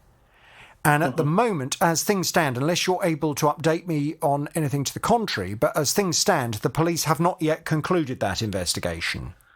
No, I actually chased up this morning as well. I managed to get hold of an email for the officer. Right. And I've emailed them this morning. I did leave a message yesterday for them to contact me. They didn't. I left a message last week. Yeah. So, but this morning, obviously, I've emailed them. I've copied you in it as well. Yes. Well, this is the problem, because the police are, it would appear, still investigating. The police, obviously, when they have concluded their investigation, they will either take matters further with you, or they will let the matter rest, and I presume take up the issue with the man that has made the allegation against you. I don't know whether that would be for wasting police time or whatever it may be, but I presume the police, you mentioned to me they will be reviewing CCTV from some of the local shops and restaurants of this so-called, that would have covered this so-called altercation. And I presume, were there any witnesses that they're likely to be talking to as well? I very much doubt it. Why do you say you very much doubt it? There weren't anybody there because if there was, I would have taken some details of somebody. There were two individuals in his vehicle. I'm not sure if they've, given statements or if the police have interviewed them. Right, and just out of interest, those two individuals that were in his vehicle, because he's also a taxi driver, although he doesn't work for Uber, the two people in his taxi, did they look like paying customers? No, they weren't paying customers, because he had a chit-chat with one of them outside his vehicle, and then they went back, so it looked like they knew each other. Right, so they may well have been friends. Yeah. Is that going to potentially cause a problem if you've got him and then he's backed up by two witnesses that were in his vehicle at the time? Yes and no, because obviously he has malicious intent. I don't feel that the individuals have any grudge against me, and for that reason, I don't think they would fabricate any kind of statement. Do you know the two people that were in his vehicle? No. Well, how do you know? I mean, they could be good friends of his, and he may well have persuaded them to but it's a very back up serious his story. Thing to it's one thing being a friend, but it's a very serious thing to make a false allegation or a false statement. Well, it is really. Sense. It is really. Did you mention to the police that he had two friends in the car with him? Yes. And were the police going to be going off to have a chat with him? Well, the police didn't give me much details of whether he mentioned that he had two people with him. Yeah. In fact, I recall. Yes, I think he did tell them that he had two individuals with him, but the police didn't present. The police presented me his statement and a bit of his dash cam footage, but they didn't present me with any statements from his friends. But his dash cam footage did not demonstrate that you pulled a knife out on him. No, his dash cam footage showed me next to my vehicle, getting into my vehicle and driving off. So at no point does his dash cam show me approaching him at all, let alone a weapon. Right, okay. Well, I mean, I think what I need to do is to contact the police now and just make the police aware, if they're not already, of my involvement in all of this. And let's just try and get some idea, some steer from them in terms of whether they are at the point that they recognise you haven't done anything wrong, or whether they feel there is a line of investigation that they want to pursue further. Mm-hmm. Mohammed, leave it with me. Let me contact them this afternoon. I'll see what they have to say, and obviously we will keep in touch with them and indeed Uber and try and get this resolved as soon as possible. It's BBC Three Counties Radio. Hannah, how are things looking on the roads? There's one lane closed on the M25 going anti-clockwise from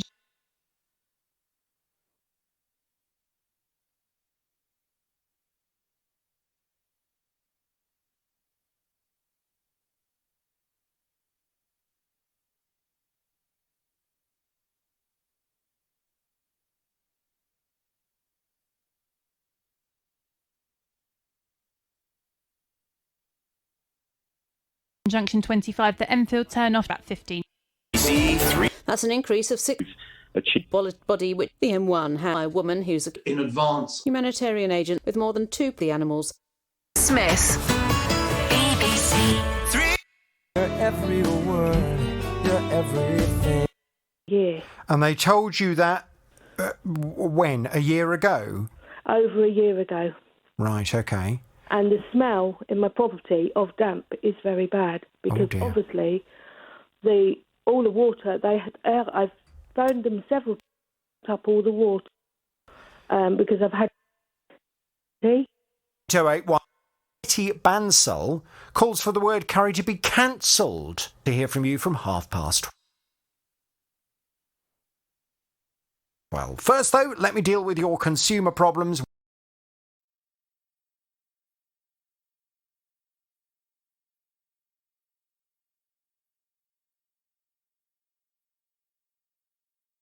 Wendy's on the line. Hello, Wendy.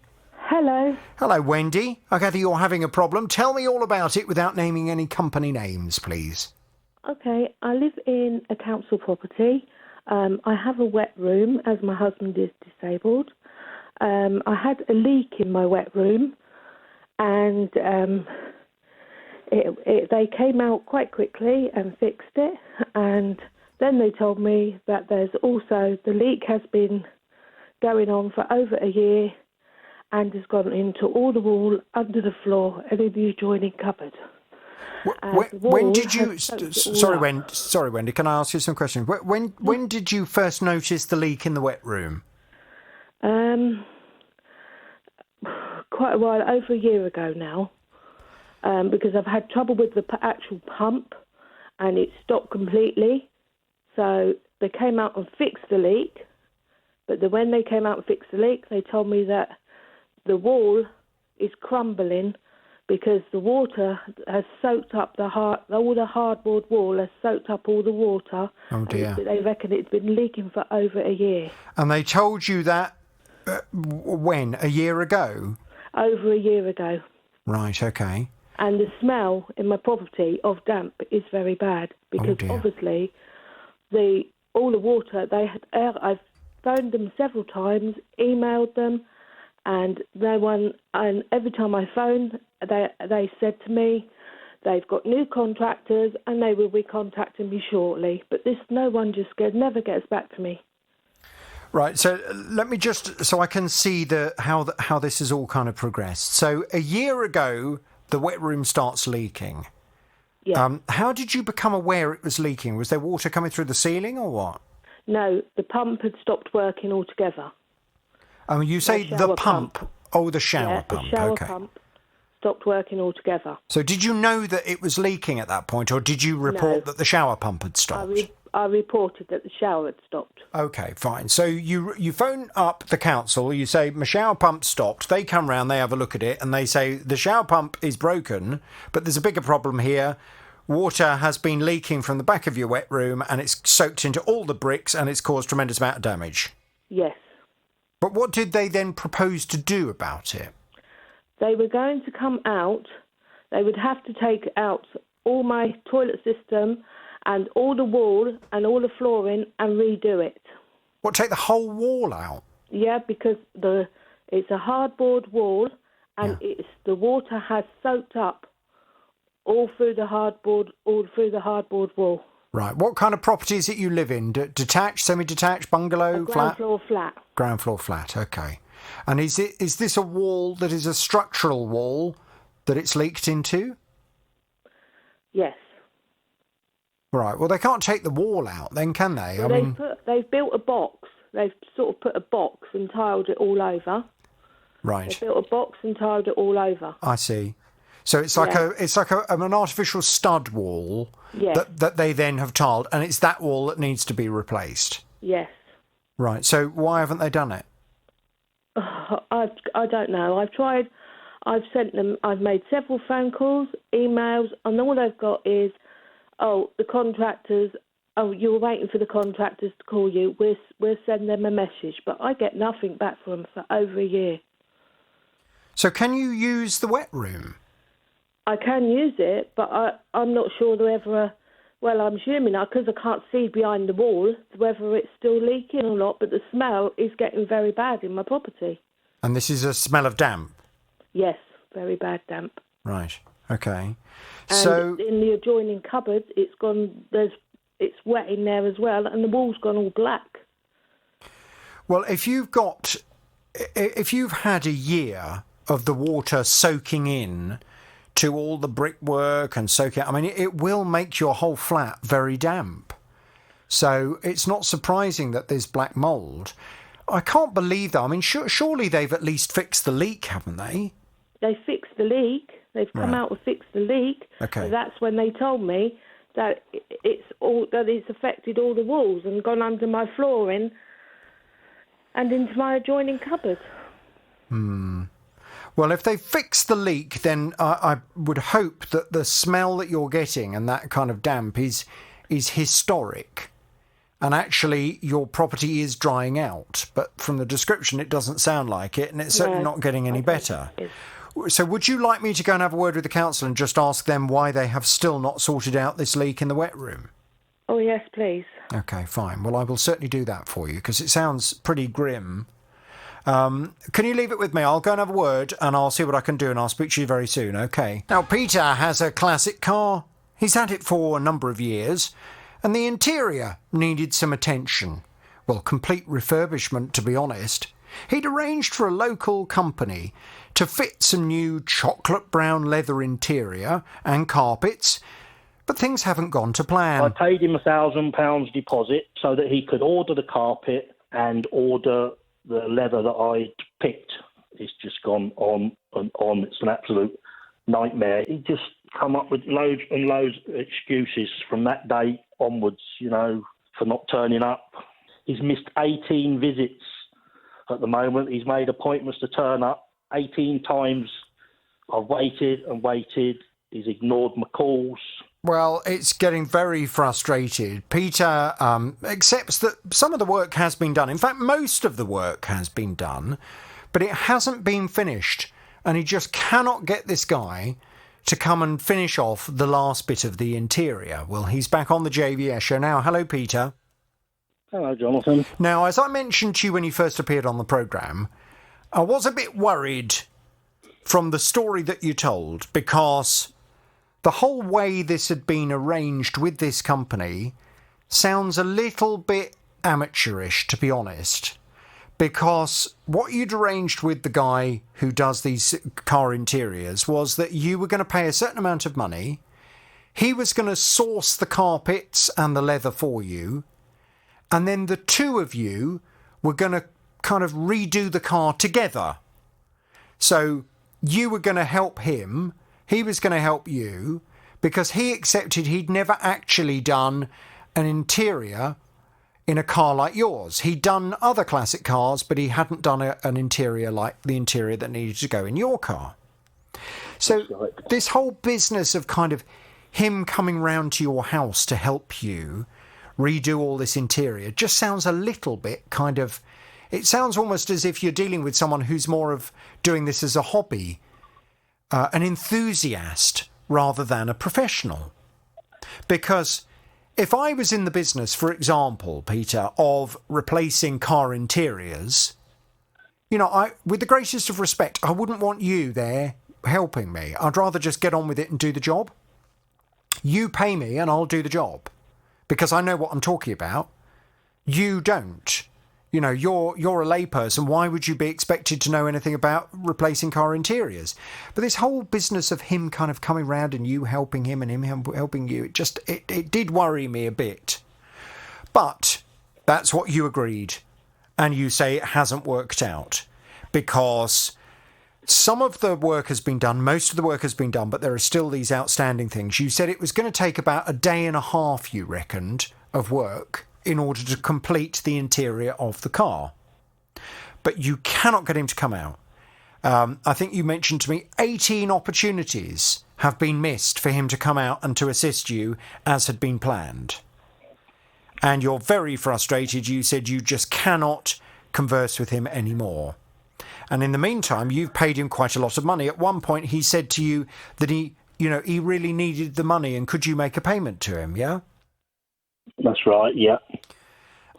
So you've now paid him the full amount that you'd agreed in the beginning and the job hasn't been finished. And therefore, any kind of financial incentive for him to finish the job, well, to be honest, that's gone right out the window. Now, it sounded a bit odd. The story you told me sounded a bit odd. But to be honest with you, Peter, it's got a lot more odd. All right. Let me just explain why. I tried to call. You gave me his mobile number. I tried to call. And as you'd predicted, he didn't answer the phone. So I left him a message. And I explained that I was investigating the complaint and could he give me a call back. I didn't receive any kind of response from him. But in the meantime, what I also did was to send an email to him. Now, have you ever conversed with him by email? Only when the invoice came across to me. Okay. That's the only time things more or less went by email. And Okay. and the fact when I had enough of him in the end, I sent an email and messages to different areas to let him know I don't want him touching my car until things have been sorted out, i.e. with yourself. Well, hang on a second. What do you mean you don't want him touching your car? I mean, that sounds a bit obstructive. Because he's let me down 18 times in the course of the year, failed to turn up, and some of his work is not very good standard. Okay, but surely you need him to come and touch your car in order to finish it. Yeah, I would like my car finished properly to a proper standard. Okay, well, I don't think telling him not to touch my car is very helpful then, because that does sound a bit obstructive. But look, let me tell you what response I've received. Okay. I received the first email that came back, said, Dear JVS, thank you for your email. I have not been made aware of this matter, and therefore need more information from you. Although I am a director of the company, I have been retired for a number of years. Nevertheless, I do bear responsibility for its actions. The director in charge is on long-term sick leave, and at this time is not to be worried with business matters. Would you kindly let me have full details of the complaint, together with a list of what has been received by your client, what is missing, and what is wrong? I also need to be given authority to speak to you and confirmation that discussing this matter with you will not infringe any potential legal matters that might follow. I look forward to settling this matter amicably. And then it's signed, well, to be honest, the man that I thought you'd been dealing with. Right. Which is a bit odd because he's telling me he's retired. And he's telling me that certainly from the tone of the response, it sounds like he hasn't got a clue who you are. So I went back to that email and I said, well, I've provided you with the customer's details, including his telephone number. So can I suggest that if you are serious that you want to try and resolve the matter amicably, why don't you give him a call and get it sorted out? He then came back to me with this. He said, Dear JVS, thank you for your interest in this matter. I am happy to discuss the makeup of the company. However, I do not think it has any bearing on this matter. I monitor this site daily and to date have had no correspondence whatsoever with Peter. If he has any concerns regarding his order, his first port of call should be to me at this address. If he wishes to approach me, I'd be more than happy to take his issues on board, but until I receive notice of an issue, there is no issue to deal with. I do look forward to hearing from Peter, and I'm sure we can resolve any issues that might exist. Best regards, and then he signs himself the name of the person that you were dealing with, but puts at the end of it SR for senior. Right. So is this a case of father and son business set up in the father's name, and you've been dealing with his son? Is there a chance that that's going on? Yeah, I've been dealing with the son mostly the whole time. I've got about 30 messages backwards and forwards, WhatsApp messages. I've screenshotted every single one of them for his replies to me. Right. I was led to believe that the young person does the leather work and the father does carpentry work, but at no time did I know that the father is like the owner of the company. And well, and he's telling me that the son, I presume it's the son that you've been dealing with, is on long-term sick leave and not to be worried with business matters. Well, that's news to me. I mean, well, it's all just a little bit kind of. Yeah. It's just a little bit smelly, isn't it? All of this just seems a little bit. I don't like it. What I'd like you to now do, I would now like you to send an email. You know the email address because I think you gave it to us. Yeah. Can you send an email to him? Can you put a brief outline of the problem that you are having? Can you include all of the WhatsApp messages that you have between yourself and his son? And can you just say that you look forward to hearing from him how he intends to resolve this matter? Because at the moment you have paid his son the full amount that was agreed at the beginning, and yet the job has not been finished. Right. So, if necessary, if this man feels that he is ultimately in charge of the company, then he's going to need to arrange for someone else to sort your car out, isn't he? That's right. Yeah. I mean, unbeknown to them, I've spoken to 3 to 4 other people that have dealt with this company, and I've got information back from those people. I mean, I don't want to say too much on the radio at the moment because it won't be fair. But I've definitely had conversations with other people that have dealt with them. Right. Well, okay. Well, I mean, you're being a bit vague, so I won't press you on it because there's obviously a reason for that. But I think what we need to do is you need to. I mean, as far as I'm concerned, this is just none of this is normal from start to finish. The whole way this has been dealt with is not normal. No. This all just sounds very odd. This whole idea of you helping and him helping you, and it just all sounds a bit odd. Sorry, Jonathan. The reason of that was because he wanted to get templates.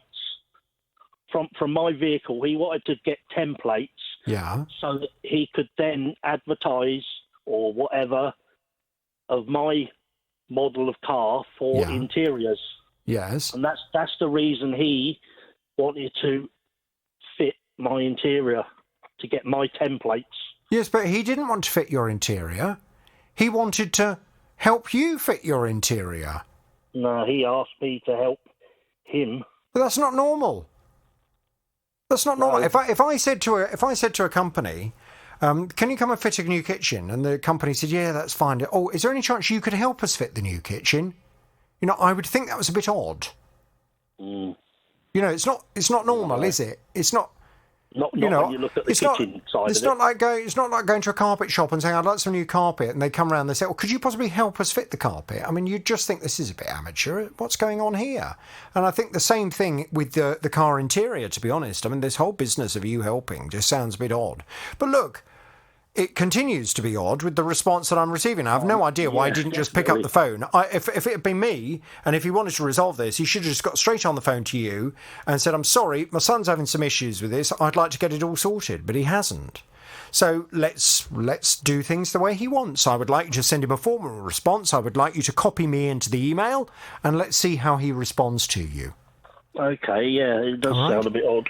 Yeah. It does. It gets odder and odder, to be honest. Yeah. But there we go. We will stay with it. We will see what happens when he responds. If you can get that email sent off to him today, and let's see how he responds. I mean, to be honest, Jonathan, it's going to take me a while with all these WhatsApp messages because of all the screenshots, and it's a bit of a muddle at the moment. I tell you what I would do then. Rather than delaying this any further, I think what I would do is to write a basic synopsis of the problem that you're having and the position that you now face.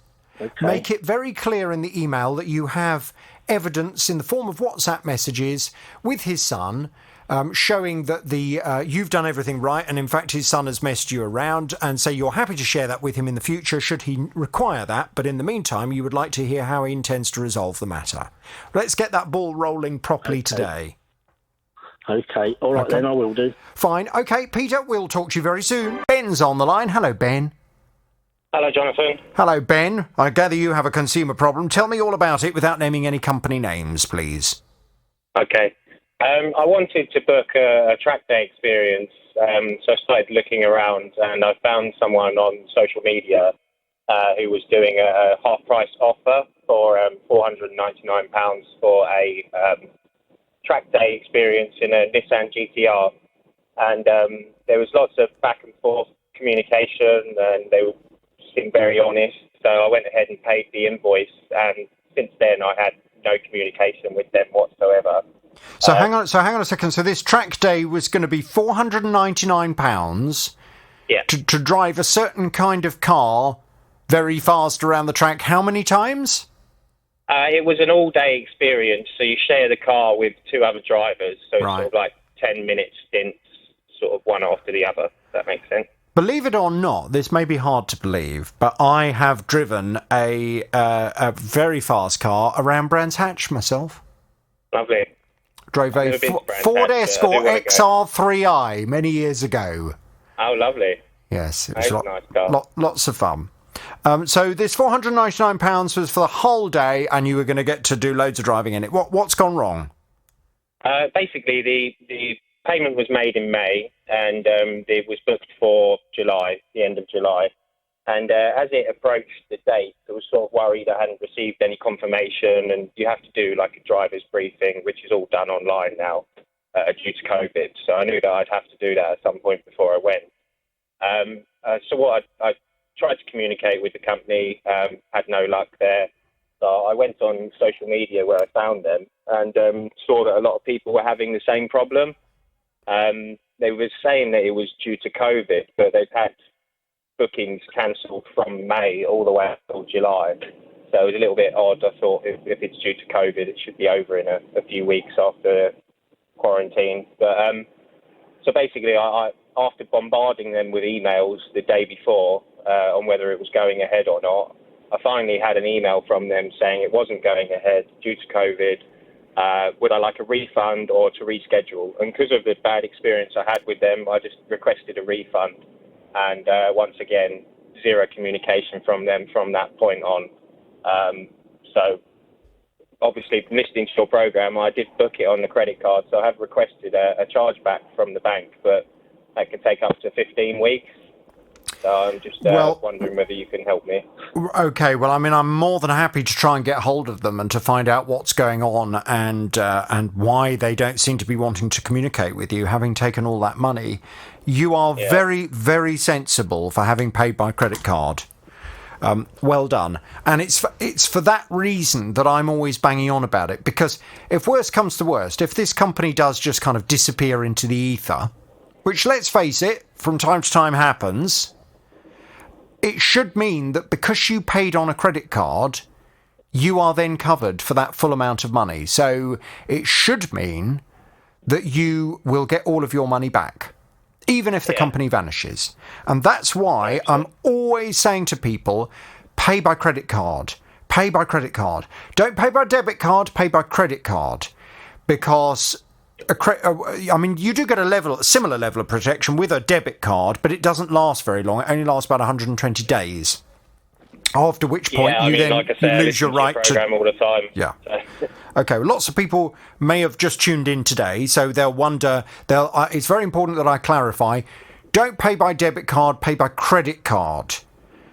If it costs over £100, pay by credit card. Don't get into debt, pay the bill straight off, but it gives you much more protection. And if you find yourself in difficulty, you should be able to get the money back for the foreseeable future. Whereas with a debit card, you only have that 120-day window to claim the money. Right, okay, I'll tell you what I'd like to do. Ben, I'm going to pass you back to the team. We'll get some detail, and I will try and track this company down, find out what's going on with them. Do we know if they are they still taking new business? They are, yes. I did actually speak to someone through social media that has gone ahead with an event from them. So I don't know if it's just poor communication skills or whether they're having issues receiving emails and calls, but obviously with zero communication from them, I'm just speculating on what may be the cause. So right, okay. Well, it's just... So they are definitely still trading. Yeah, okay. Well, it's just very annoying then, isn't it, that they seem to have been happy to take your money, not provide you with the track day experience. What are you going to do instead? Well, I have got a car which I use on the track, but at the time it was off the road due to repairs. So that should be back soon. So hopefully I can go and get out in that. Right, okay. Fine. Okay, well, leave it with me. I'll pass you back to the team. We'll get some detail and I'll see what I can do to help you, okay? Now, Sam lives in a block of flats run by a housing association. She's getting increasingly frustrated that there's no provision for residents who are environmentally minded. I don't have access to recycling, and I just feel it's a bit ridiculous in the year 2021 that I don't even have access to recycling. There is a little alcove where there is 2 bins situated. One is, well, when we first moved in 2 years ago, one was a green lid and one was a black lid. And we assumed that the green lidded one was recycling. We later found out that it wasn't, and that both bins were being taken into the general waste, which is why I now have all of this waste in my hallway that I can't get rid of. Well, it's very annoying. I mean, I know, having lived in flats myself, it's often the case that recycling is more difficult in a block of flats than it is in your regular household. And a lot of that, of course, is the fact that you're living in a shared environment, normally with a shared bin area.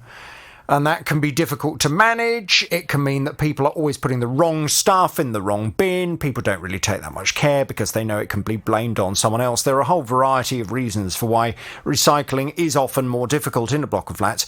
But of course, Sam is quite understandably making the point, look, this is 2021. How on earth can it be possible to live somewhere with no provision whatsoever for recycling? How on earth in 2021, when we all care about the environment, or hopefully are all caring about the environment, how on earth can it be right that you have to chuck your recycling stuff in your household waste to go into landfill? It's just absolutely crackers. And I fully agree with that. That's exactly why I went off to have a word with the council and also with the housing association that manages this block. Sam's back on the JVS show. Hello, Sam. Hello. Hello, Sam. Right, we'll find out what the latest is in just a second, but let me just recap what's going on with this. I went off to have a word, first of all, with the council, and the council came back and they said the recycling bins were removed some years ago due to contamination issues. Orange bags were offered to residents that wished to recycle. The management company at the time was a housing association that's now changed hands. The new housing association should be aware of this, for example, informing new residents of how to recycle when they move in. Well, I mean, the simple fact is no one had told you that, had they, Sam? No, and it doesn't seem anybody is telling any of the other residents either. Very, very annoying. We received a request for a stolen communal bin here a few months ago, which was delivered in error. There was no additional storage available for this bin, so it was left on the pavement, blocking access. We then received complaints about this, so it's since been removed. We've recently contacted the housing association, Grand Union Housing, asking for a housing officer to look into where recycling bins could potentially be stored, with a view to supplying some bins and monitoring the situation with regards to contamination. Yeah. So they say it is true that the bins were removed, but it's our understanding that the residents do still have an option for recycling if they request the orange sacks. Well, when I mentioned that to you, Sam, you said that was the first time you'd ever heard of an orange sack. Yeah, it was. At no point had anyone ever told you. You weren't aware of it. None of the other neighbours seem to be aware of it. No one has been requesting orange sacks. No one's been putting orange sacks out. Everyone, it would appear, is just chucking their waste away to go into landfill. Yeah. Well, I went off to have a word with Grand Union Housing, and they came back with a response. Now, this was an interesting response because, to be honest, it was blatantly obvious from the response that they wanted me and everyone else listening to the programme to know that, as far as they're concerned, there have been a lot of issues at your block of flats and a lot of issues they've had to deal with, many of which I would argue are probably a bit more important than recycling. Yeah. They said, over the last few years, we've been working closely with Bedfordshire Police and Central Bedfordshire Council on estate improvements at this block of flats, introducing measures to address antisocial behaviour and drug issues. This was our first priority in order to ensure the safety of our customers and others in the neighbourhood. Drug trafficking and cuckooing have a detrimental effect on those living in the community, and we're really pleased with the positive impact our partnership working has had on our customers. Other estate improvements have also taken place as part of our regeneration project, including installation of a new community hub, new fencing, gates and bollards, more CCTV, replacing the bin stores. Although we do appreciate we haven't been able to introduce recycling bins yet due to a lack of available space. We're delighted that our customers want to contribute to a greener society, and we will work with Central Bedfordshire Council to find a solution to having recycling bins reinstated. Mm-hmm.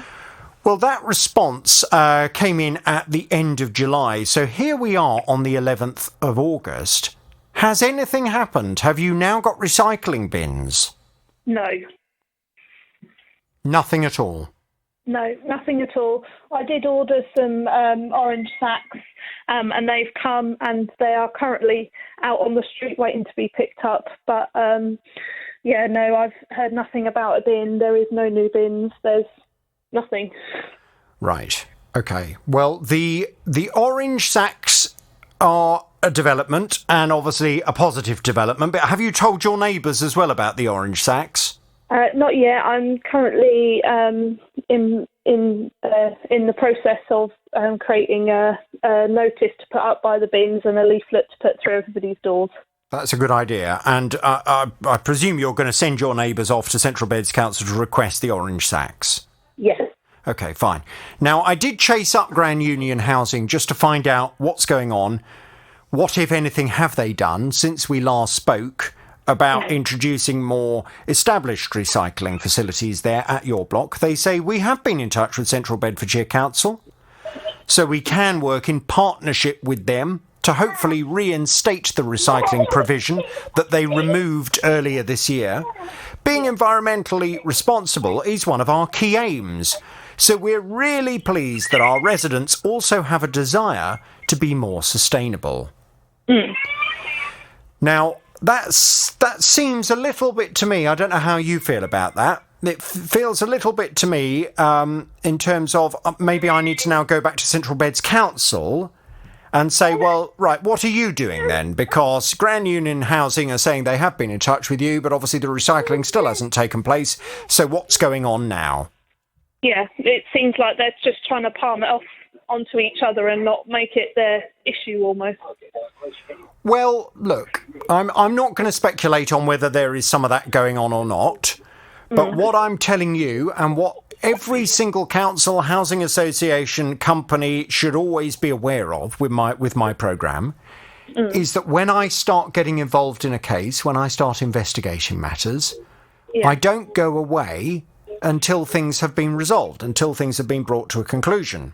Yeah. So I'm going to continue talking about your block and the lack of recycling provision until you get something suitable in place. So the sooner that happens, the sooner I'll shut up about it.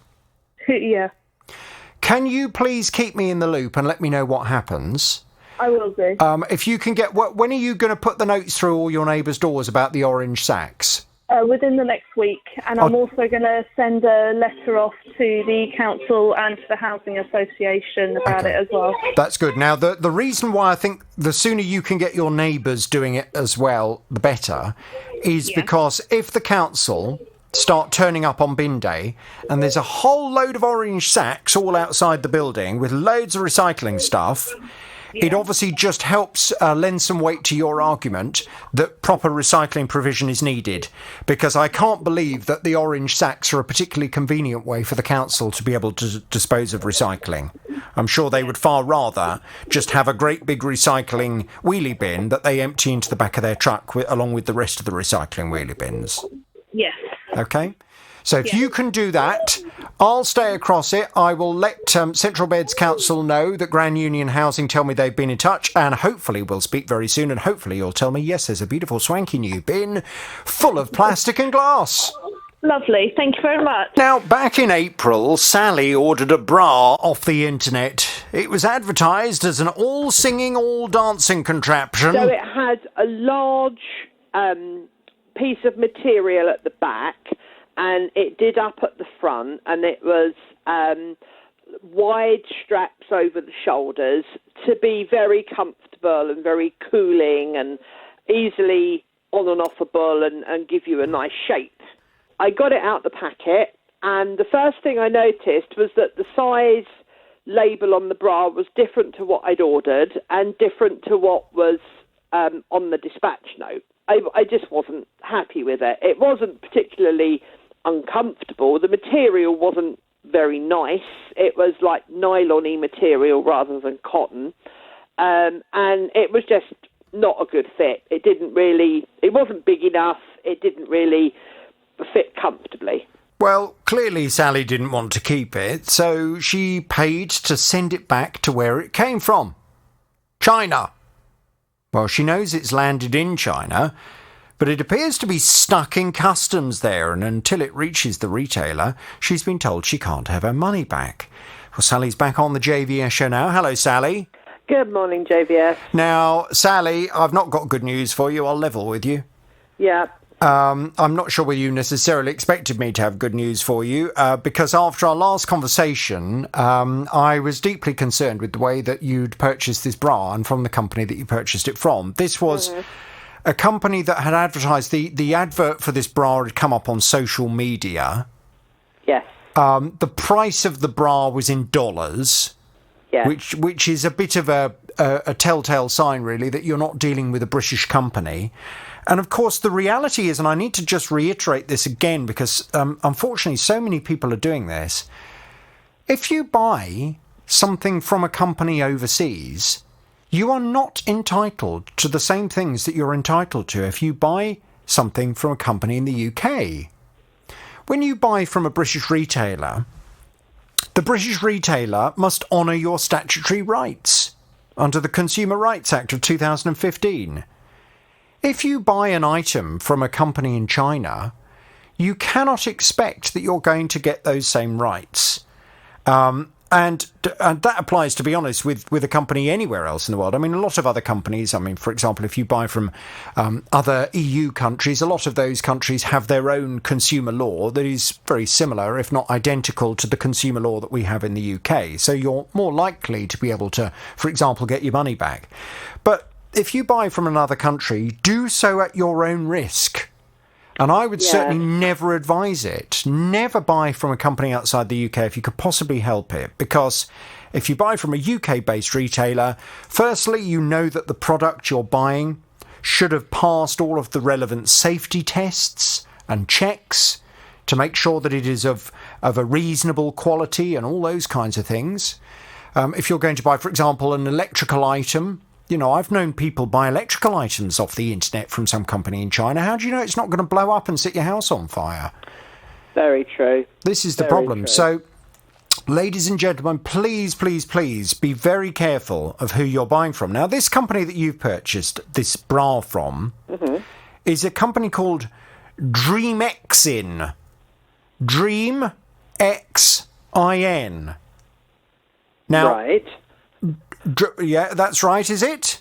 That name doesn't ring any bells with me, but I don't understand why, because that's the detail I've got here for this company, and certainly in terms of their email address, I've sent them off an email, I've sent them the details, and I've had no response whatsoever. But certainly when you do start looking into them on the internet, you don't have to go very far before, if you just Google their name and it comes up with scam, fraudulent, blah, blah, blah. You know, lots of people not particularly happy. There's a review here, 2 stars out of 5 for them. I ordered a product 5 weeks ago. I haven't received the product, etc., etc. So, I mean, when you look into the company fairly promptly, you get some pretty large warning signs that maybe they're not going to be the most reliable company to deal with. They certainly haven't responded to me at all. So I think the only thing you're going to be able to do, and I know I advised you to do this last time you were on the programme, the only thing you're going to be able to do is try and claim the money back through... Did you pay for it through PayPal? Yes, I did, and I've got a case open with them at the minute. Yeah. And the name of the person or the company that is replying is not DreamX In. It's something completely different. Well, that's very interesting. Yeah, I did send a screenshot of it to your team. Yeah.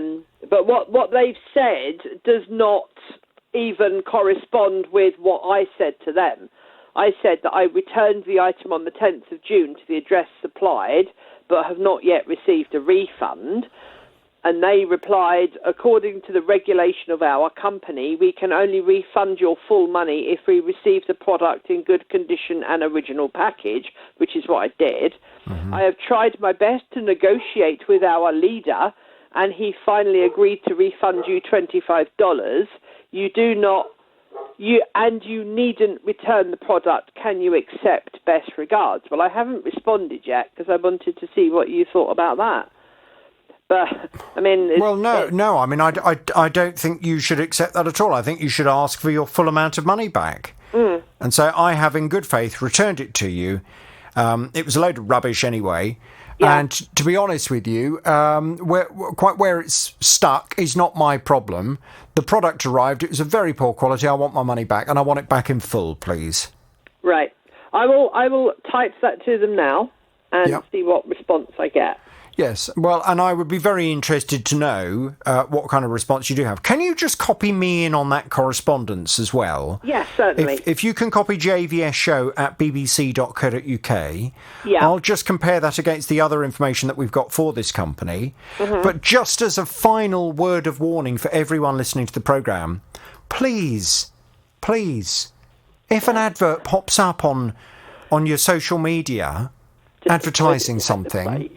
Well, just look, if you want a new bra, Sally, there are a whole load of very good, reliable British retailers that could do with your business, I'm sure, at the moment. Yes. So, but at the price, that's the only difference. Well, yes, but very often, as you've established yourself, buy cheap, buy twice. Yeah. So... there is very often a reason. If a company is able to sell a product for a fraction of the cost that it costs in the UK, there's normally a reason for that. And I would always advise, life is quite short in the grand scheme of things. And dealing with issues like this can be very stressful. They can take absolutely ages.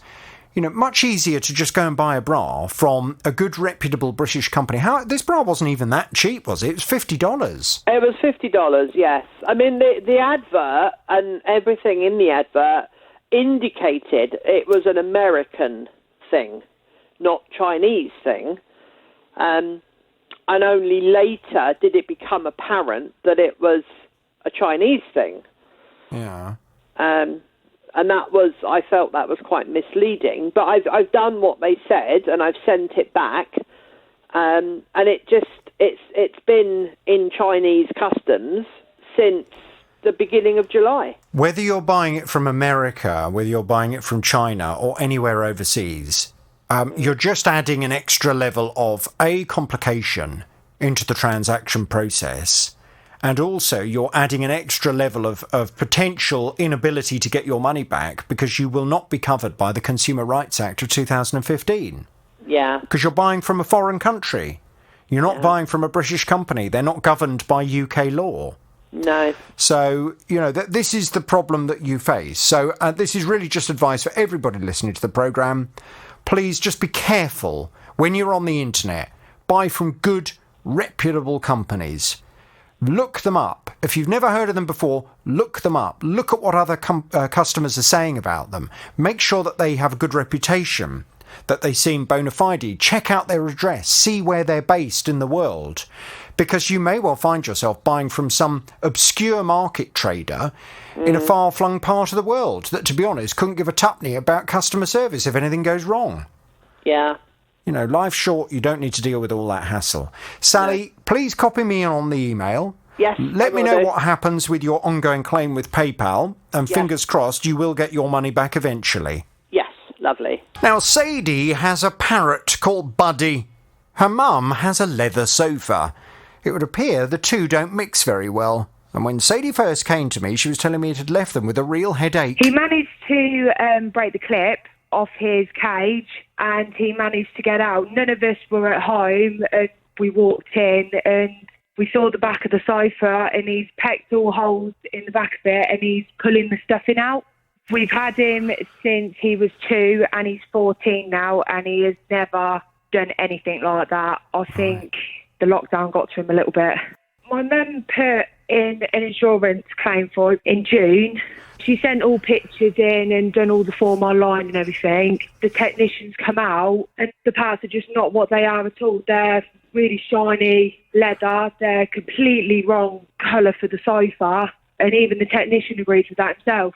My mum ended up getting an email saying that a delivery company was bringing a parcel to her. And the same parts came again with a letter saying that they are within tolerance. Yes, well, Sadie says that this sofa was never shiny. It was never originally shiny, and therefore this leather that the company is trying to use to patch it up just doesn't match. It doesn't look right at all, and they don't want to accept it. And when they took out the special accidental insurance with this sofa that included pet damage, they expected that if the pet did indeed damage the furniture, that it would be repaired to a reasonable standard. They weren't happy at all with the quality of that repair. Well, what's the latest on the case? Sadie's back on the JVS show. Hello, Sadie. Hi, Jonathan. Good morning to you. So let me just recap on where we're at with this situation, because things have moved on a lot since you first came to the programme. I contacted the retailer that your mum had purchased this sofa from. They are DFS. And they came back to say, at DFS, we take customer service extremely seriously. And this, of course, extends to the insurance policies we offer through third-party suppliers. These policies are intended to bring peace of mind to our customers by making claims handling easy and fair. With this in mind, we were very disappointed to hear about Sadie's repair issue. We've spoken to the insurance company, and we understand the complaint has been escalated and a resolution has now been agreed. We apologise to Sadie's mum for any inconvenience caused. Well, that's nice, that's great, that's what we wanted. And indeed, when you spoke to the company, or when your mum spoke to the company, they said, yeah, OK, what we're going to do is we are going to arrange for you to choose another sofa, if you'd like. And you can replace the sofa. So that's exactly what your mum did. It took a while, didn't it? Because you had to wait for the shops to reopen for her to go and choose one. But you didn't. Did you actually go with her, Sadie? Yeah, I went with her a few times to go and have a look at it. And yeah, it's a really nice sofa, to be honest. Yeah. Trouble is, it hasn't arrived. You came to me recently saying that you'd placed the order from DFS. You were warned that it would take a little while for it to arrive. However, the information you were recently given was that the sofa was sitting on a container ship waiting to get into the UK. It was at UK port somewhere, but DFS could not give you any idea as to when it was likely to be delivered. It could take weeks and weeks and weeks. Who knows? And you weren't very happy, particularly as you were telling me that you'd already disposed of the previous sofa so that you were all ready and you had room in your living room for the new one to arrive. Well, I went back to DFS just to ask them what was going on, and they came back with this response. They say, we have been in touch with the customer. The sofa has now reached the local distribution centre, and we are arranging a delivery with the customer so that the sofa can be delivered to her home. We apologise for any inconvenience caused. Now, am I right in saying your mum had a call from them yesterday? Yeah, that's correct. What happened? They basically just called and said that she can be expecting delivery on the 20th of August. On the 20th? Why so long? Don't honestly know, to be honest. She just said that it was being delivered on the 20th. I thought it would be because it might take a little bit of time for delivery with everything. Well, I mean, backed up. Well, okay, but I mean, it's still it's over a week from where we are now, isn't it? It's not this coming Friday, but the following Friday. Well, I mean, it's frustrating, but I guess it's better than nothing. So yeah, exactly. It just means another week and a half of having to sit on. Did you say you're having to sit on dining room furniture? Yeah. Right. Okay. Well, it's going to be another week and a half of sitting on dining room furniture, then watching the telly, isn't it? And does Buddy the parrot? I mean, is he all right with the dining room furniture? He's not tried to destroy that, has he? No, he hasn't. He hasn't tried that yet. Good. All right, Sadie. Listen, I'll leave it with you. Please come back to me a week on Friday. Let me know when the furniture arrives, and hopefully we'll at that point be able to give DFS the horn. Okay. Yes, okie dokie. Thank you, Jonathan. Okay, pleasure. Speak to you soon. David purchased a diamond and tanzanite ring for his wife's birthday in June of 2020. 11 months later, something happened. The stone had come out of the ring, the tanzanite stone, and contacted the company, emailed them, and they said they'd be happy to look at it. I just had to pay to have it posted back to them, which I did.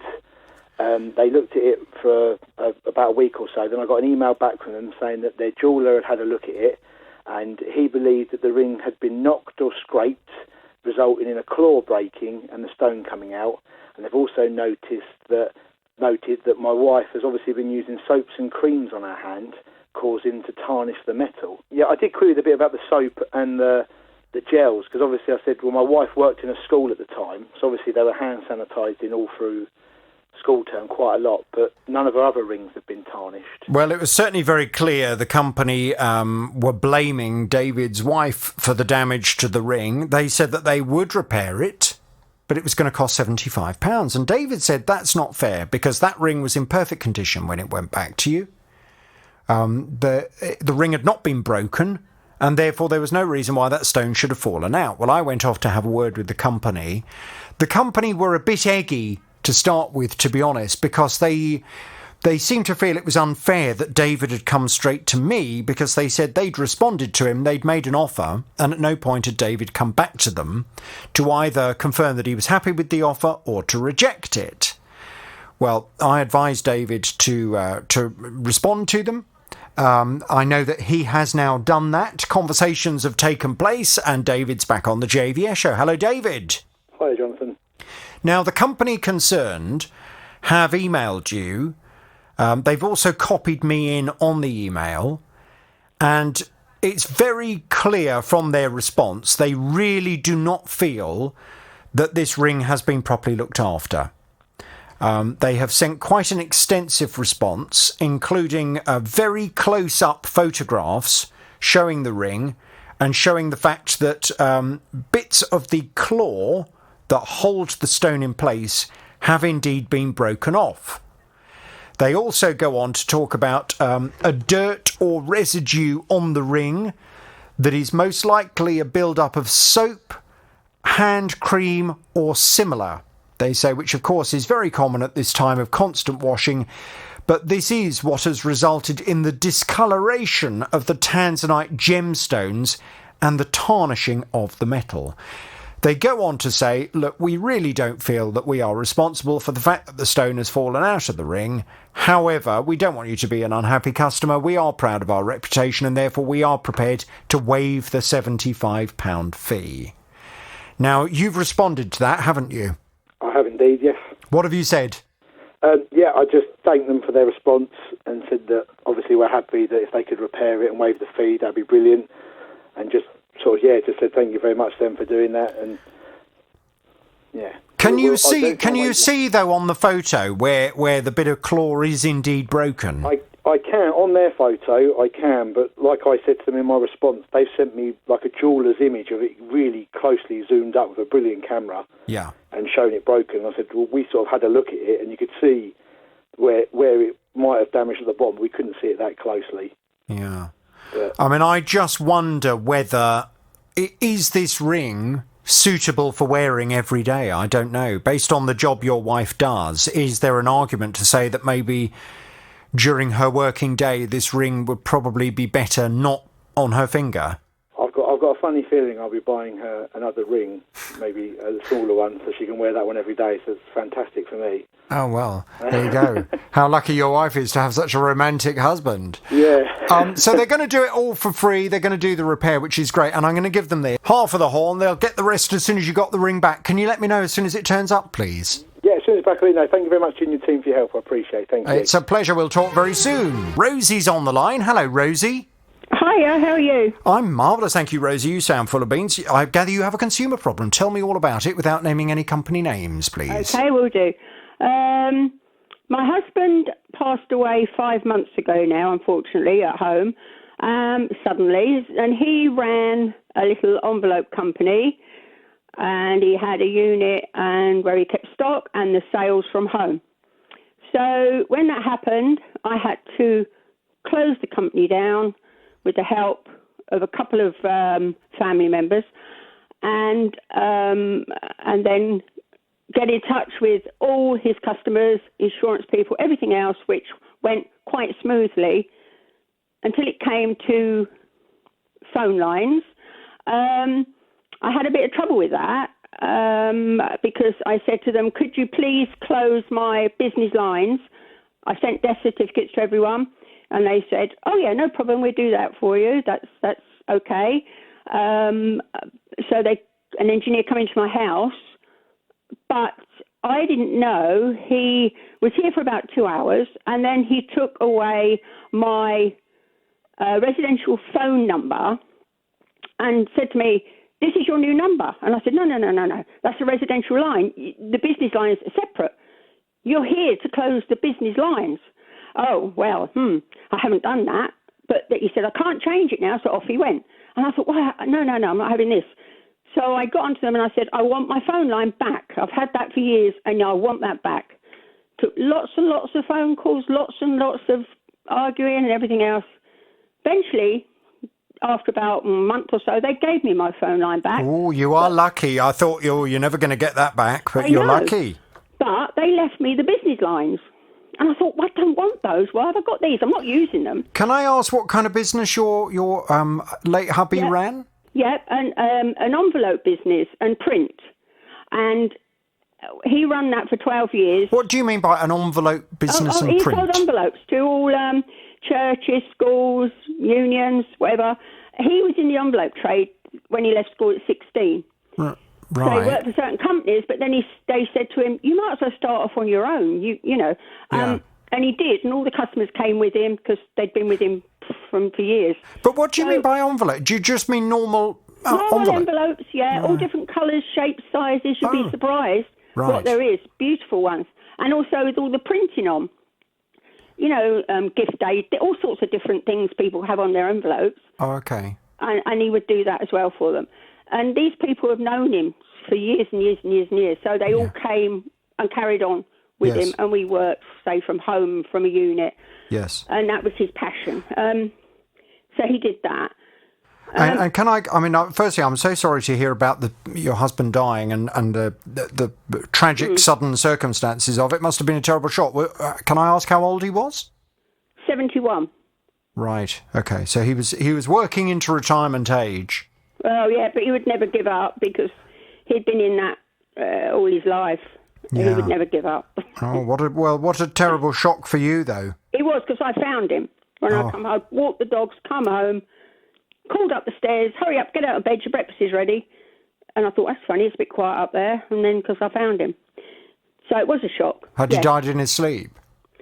Yeah, his heart just stopped. Right. But that's how he would have liked to have gone. Well, I was going to say, I mean, a terrible shock for you. But actually, if you were to ask most of us how you'd like to go, I think most of us would say, well, we'd like to just quietly go one night in our sleep without knowing anything about it. I mean, it's the ideal way really to go, but a terrible shock for you to then find him. It was, because there was such a lot to do after that. Yeah, I can imagine. And of course, all of this business is all just extra stress for you, isn't it, really? Well, yes, it is, because I couldn't get his business lines closed down, and because the bills kept coming in for the business lines. And I'd closed it, and they did eventually close the business line. Well, I was going to say, I mean, let's just go back to the point in the story where you were saying that they finally gave you back your residential line, which is amazing, really, on one hand, but thank goodness you got it back. But they still hadn't closed down the business line. So what did they do next? Well, after that, it goes back so many months, I've got to try and track back. They just kept saying they're having a job to close the business lines down. Right. But I kept saying, why are you charging me? I told you should be doing it. Right. But no one would listen. There's so many different departments sometimes, and you go from one person to another. And I kept putting complaints in about it, but then they kept sending me a letter to say the complaint's been closed. And I couldn't understand that. And how many business lines did your late husband have? We only had my residential line and a business line. Oh, just one line, phone numbers. Right. So it shouldn't have been too difficult, I thought. Okay, so where are we now, and what can I do to help you, Rosie? Well, what I was phoning about, the business line got closed. That was fine. And his emails and everything got closed. That was fine. And then they closed my emails, but mine weren't company ones. And I said, why have you done this? You shouldn't do this. So then they gave me the emails back. And I thought, okay, we're back on track. We're all right. So I said, look, I don't know how my husband was paying for mine, but can you just set mine up as a residential package? So I've got a phone line, broadband, and then I can still have my little email address. And they said, yeah, no problem. I set up with direct debit. I thought, this is all right. I'm happily going along now. And then all of a sudden, a month ago, what happened after that, you see, my father went on holiday in Cumbria and had a massive stroke. So he passed away. So I had to arrange a cremation in Cumbria. Then I had to arrange to get the ashes back here. So I was using my emails happily and my phone line. And then all my emails went.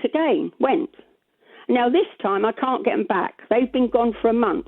And they keep refusing me. They say, no, you can't have your emails back. But I have a lot of appointments set up. I was in the middle of discussing with the vicar about my father's arrangements as well. All those got lost. And I've got so many things on my email because I'm one of these that I love my emails and I use it quite a lot. Then it stopped coming across to my phone because it said you've no longer got this email. And I thought, well, I can't make all this out. So that is my problem at the moment. I need my emails back. And they say to me, just set up another number and just start again. Yeah, but it's not that easy, is it? Because when people have your email address and when you've sent emails to various people and you're waiting for responses back, they're going to respond to that email address. And if that email address is no longer your email address, well, how are you ever going to receive the information? That's exactly it. And I can't get my emails back, and I want my email numbers, my friends' numbers, everything else on it. A lot of appointments are on there. Yeah. And now I've got a few people come back to me and saying, I'm so pleased you're okay, because now we're getting emails back to say you're no longer there. You're no longer on this email. And they know about my husband and my father passing away. And some of my relatives get a bit, she's not on an email now. What's the matter with her? Oh. Because they know that email address. Right. And I didn't think people could just take your emails just like that. I mean, is there some little man up there reading them, having a laugh, or what? I don't know. I doubt it. I think probably what's happened is, for some reason, your account on their computer system, they have, for some reason, put it down as being an account to close. What we need to try and do, and these kinds of things, sadly, are never as easy as you'd like them to be, but I think what we need to do is to try and contact this company and find out what's going on, and can they please give you your emails back? Because it sounds frustrating. And to be honest, I mean, Rosie, you've been through it over the last few months, haven't you? Oh, I tell you what, there's so much stress, so much, because I haven't got children myself, so I've had to rely on a sister trying to help me and a nephew, which has been lovely. Yeah. But how old was your father? Pardon? How old was your father? Oh, 91. He was lovely. He was fit and healthy, and unfortunately, he went a quick way as well. Did he? Yeah, he had a massive stroke when he was in Cumbria. Oh, gosh. And too far off, I couldn't get to him yet. I was with him daily until he decided he wanted to rest and go to Cumbria, where he knew people, so he went to Cumbria. Oh, blimey. Well, you've been through it, and you could do without all of this added hassle. So can I try and help you by contacting that company to see if I can sort things for you? Oh, yes, please. If you can get me my emails back, I'll be so, so grateful. That's all I need. I'm not asking for the moon. I just want my emails.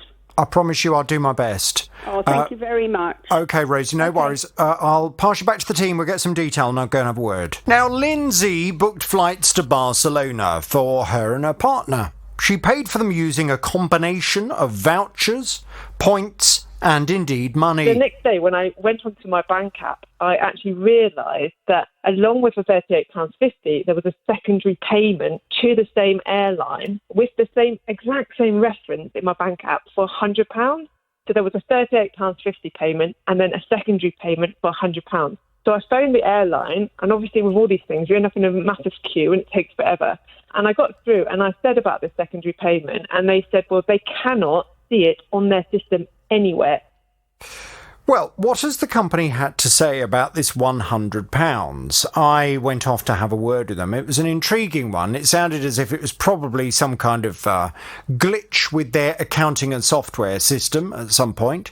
But have I managed to sort things out? Let's find out, because Lindsay's back on the JVS show. Hello, Lindsay. Hi. Hello, Lindsay. So I did indeed go off to speak to this airline. The airline concerned is British Airways. And they came back with a very short response. They said, we apologise for any inconvenience caused by this issue, which we're currently investigating. We will be in contact with our customer to help resolve the situation as soon as possible. Now, they did get in touch with you, and they did give you an explanation for what was going on. What did they say had caused the problem, Lindsay? I think they were saying, because I think if you change your flights or something, I think you get charged £50. So I think they'd accidentally done 2 charges of £50, which made for 100. So I think that's what they said. But basically they said it was a very inexperienced team, and so they just think there was a mistake made, and that's the only thing they can think of that was the problem. But what was so frustrating was that you'd been backwards and forwards for ages, hadn't you, saying to them, look, I can show you from my bank account. And in fact, you sent them the bank statement to show that the money had indeed been taken from your account. And they just kept saying, well, sorry, but from our end, we're looking at our bank account and we can't see that the money ever left our account or has come back into our account. So it was very frustrating, and you were stuck in the middle. They did, however, promise that they had now located the £100 and they were going to give it back. Yes. What's happened since we last spoke?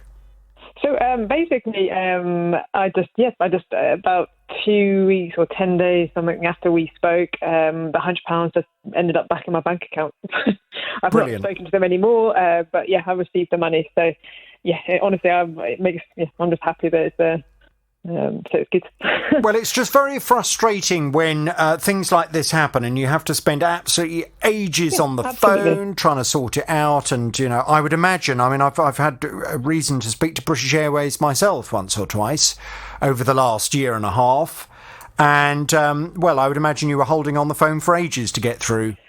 I think in total with British Airways, I spent 13 hours on the phone, and to my bank, I think I spent 2 hours. So in total, I think I spent about 15 hours trying to solve it, and I was really getting nowhere. So without your intervention, I'm not sure I'd have ever. I just think I would have thrown my phone out the window. Well, I mean, I feel your pain because there have been times I've been holding on the phone to get through to British Airways, and I have almost lost the will to live.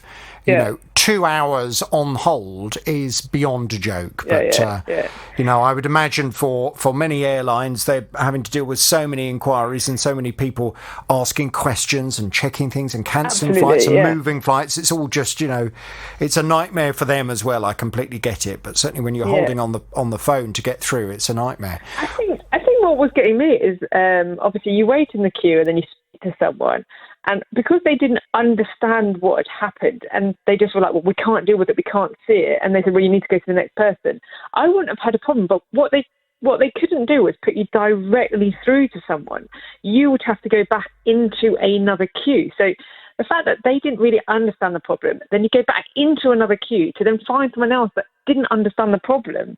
That's what was getting to me. I think if they could have just put me directly to a person after queuing the initial, if that makes sense, I'd have been less frustrated. But you knew that you were just going back into another queue to talk to someone else you didn't have a clue. Yes, that was what was getting me. All frustrating. The good news is at least you're now not out of pocket for this £100. So I will thank British Airways. I will give them my horn.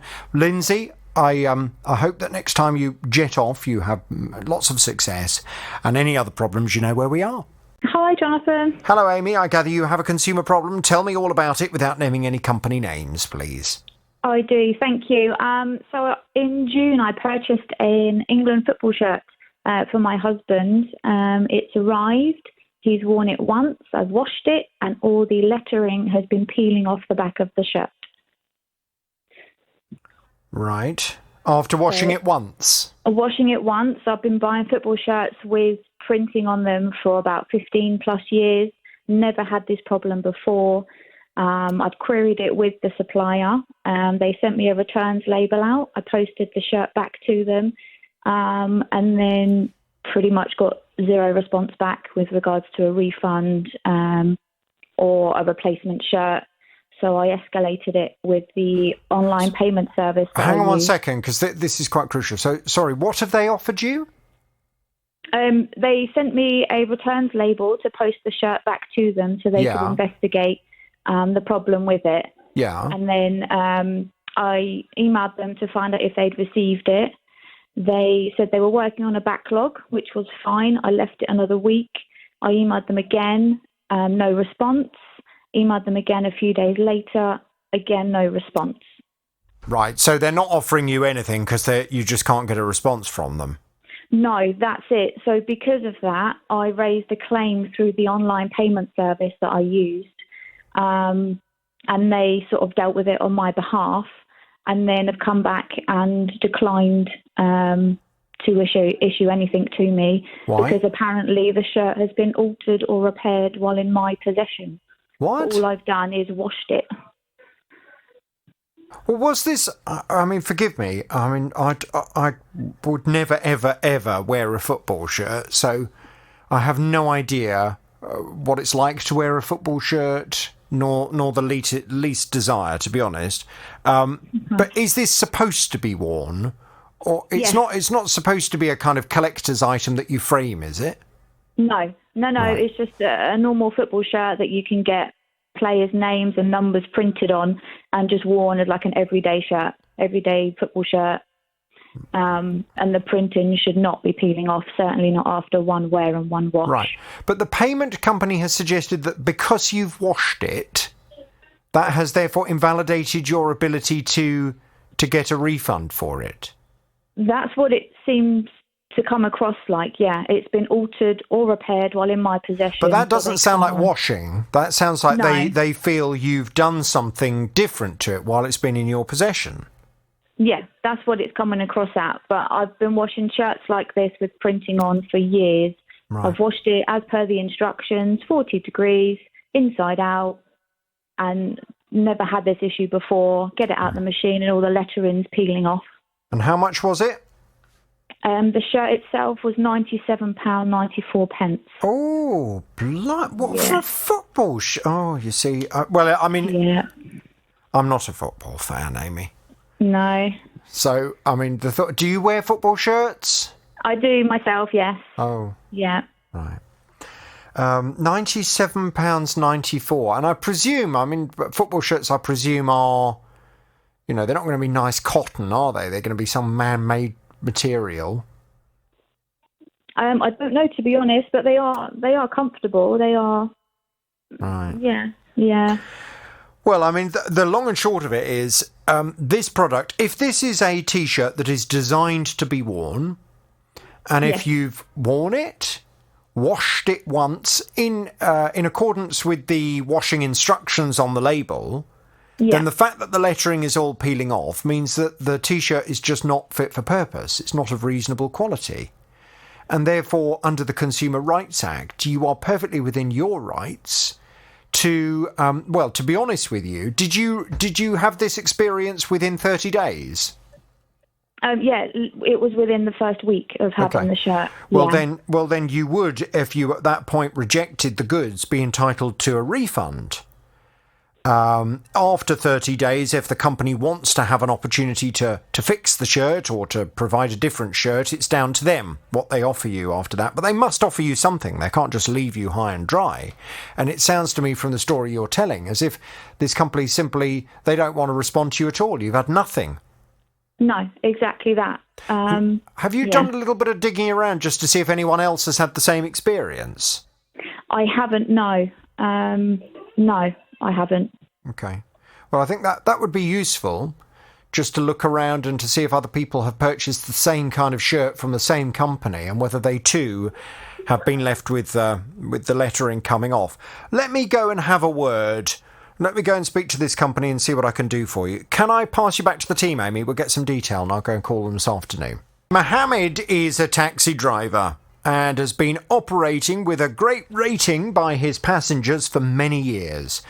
Until on the 19th of July, when this happened. My driver account was suspended, and they informed me that someone's made an allegation that I pulled a weapon on them. My question is, that if that was the case, which it wasn't, but if that was, why haven't they contacted the police? Why have they come to the company when they have no association with the company? So I asked for some more details. They said, well, the incident took place on the 18th of July, and do you recall anything? So I did recall something. And the individual that made the allegation is known to me because I helped his estranged wife obtain a non-molestation order out against him a few years back. Obviously, he has a grudge. Early this year, in February, he did try to intimidate me, and I did report it to the police, and the police actually issued him with a harassment warning. And I forwarded all that documentation to the company to verify that this is what the history is behind us.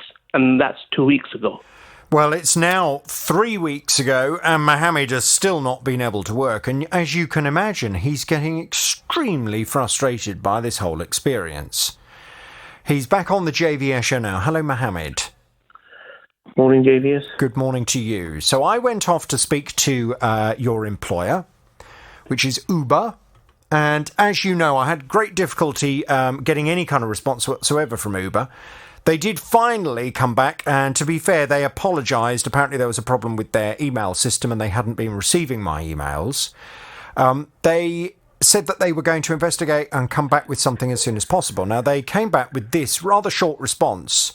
They said, "We are currently investigating this matter and will continue to update the driver in the hope of arriving at a resolution as soon as possible. The safety of everyone using the Uber platform is always the number one priority. Now, what's rather interesting is that when you first came to my programme about this, you were under the impression that the man who has made this allegation about you had not reported it to the police.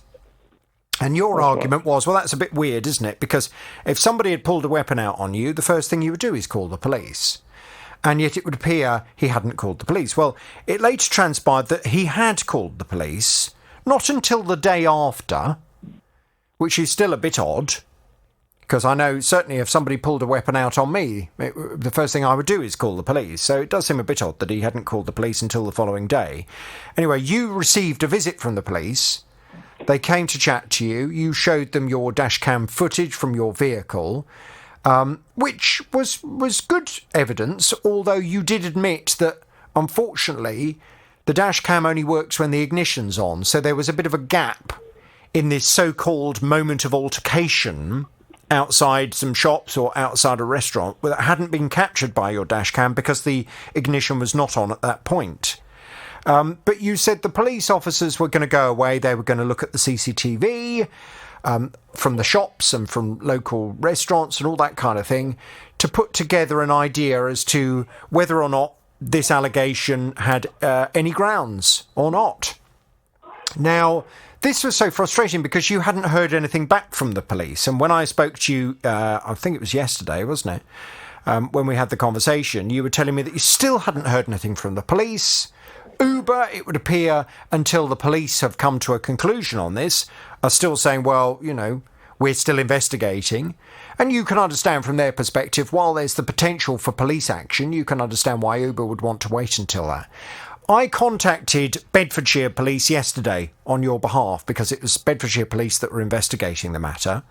And they promised that they were going to get in touch with the investigating officer and ask that officer what was going on and to please make a decision as to whether any further action would be taken.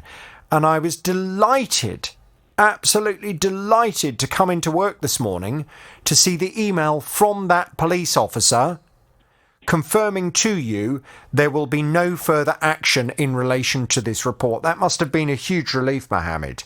Indeed. I spoke to the officer yesterday.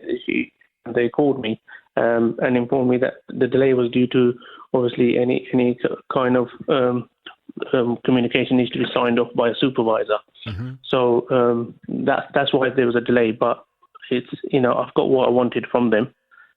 However, did they, just out of interest, did they mention whether they would now be taking any action against the man who made this allegation? I did put that question to them, and unfortunately, no. Why not? They said because, you know, there's still ambiguity as in, you know, did it happen, did it not happen? But as there's no proof that it did happen, they're just going to close the case. So that's as far as it goes. Oh, I see.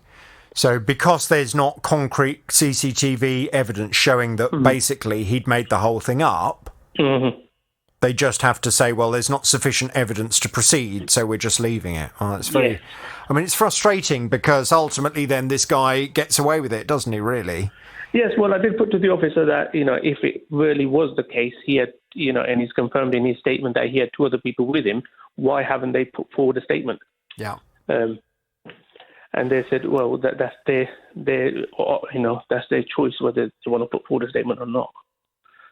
Well, yeah, but I mean, it's frustrating because you kind of wonder whether he's going to do this again in a different way.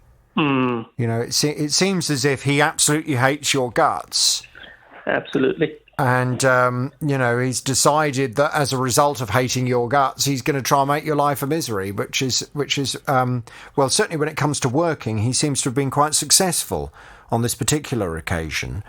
Yes. Now, obviously what I have done, as soon as I saw that email from the investigating police officer confirming there will be no further action in relation to the report, I forwarded that straight off to Uber.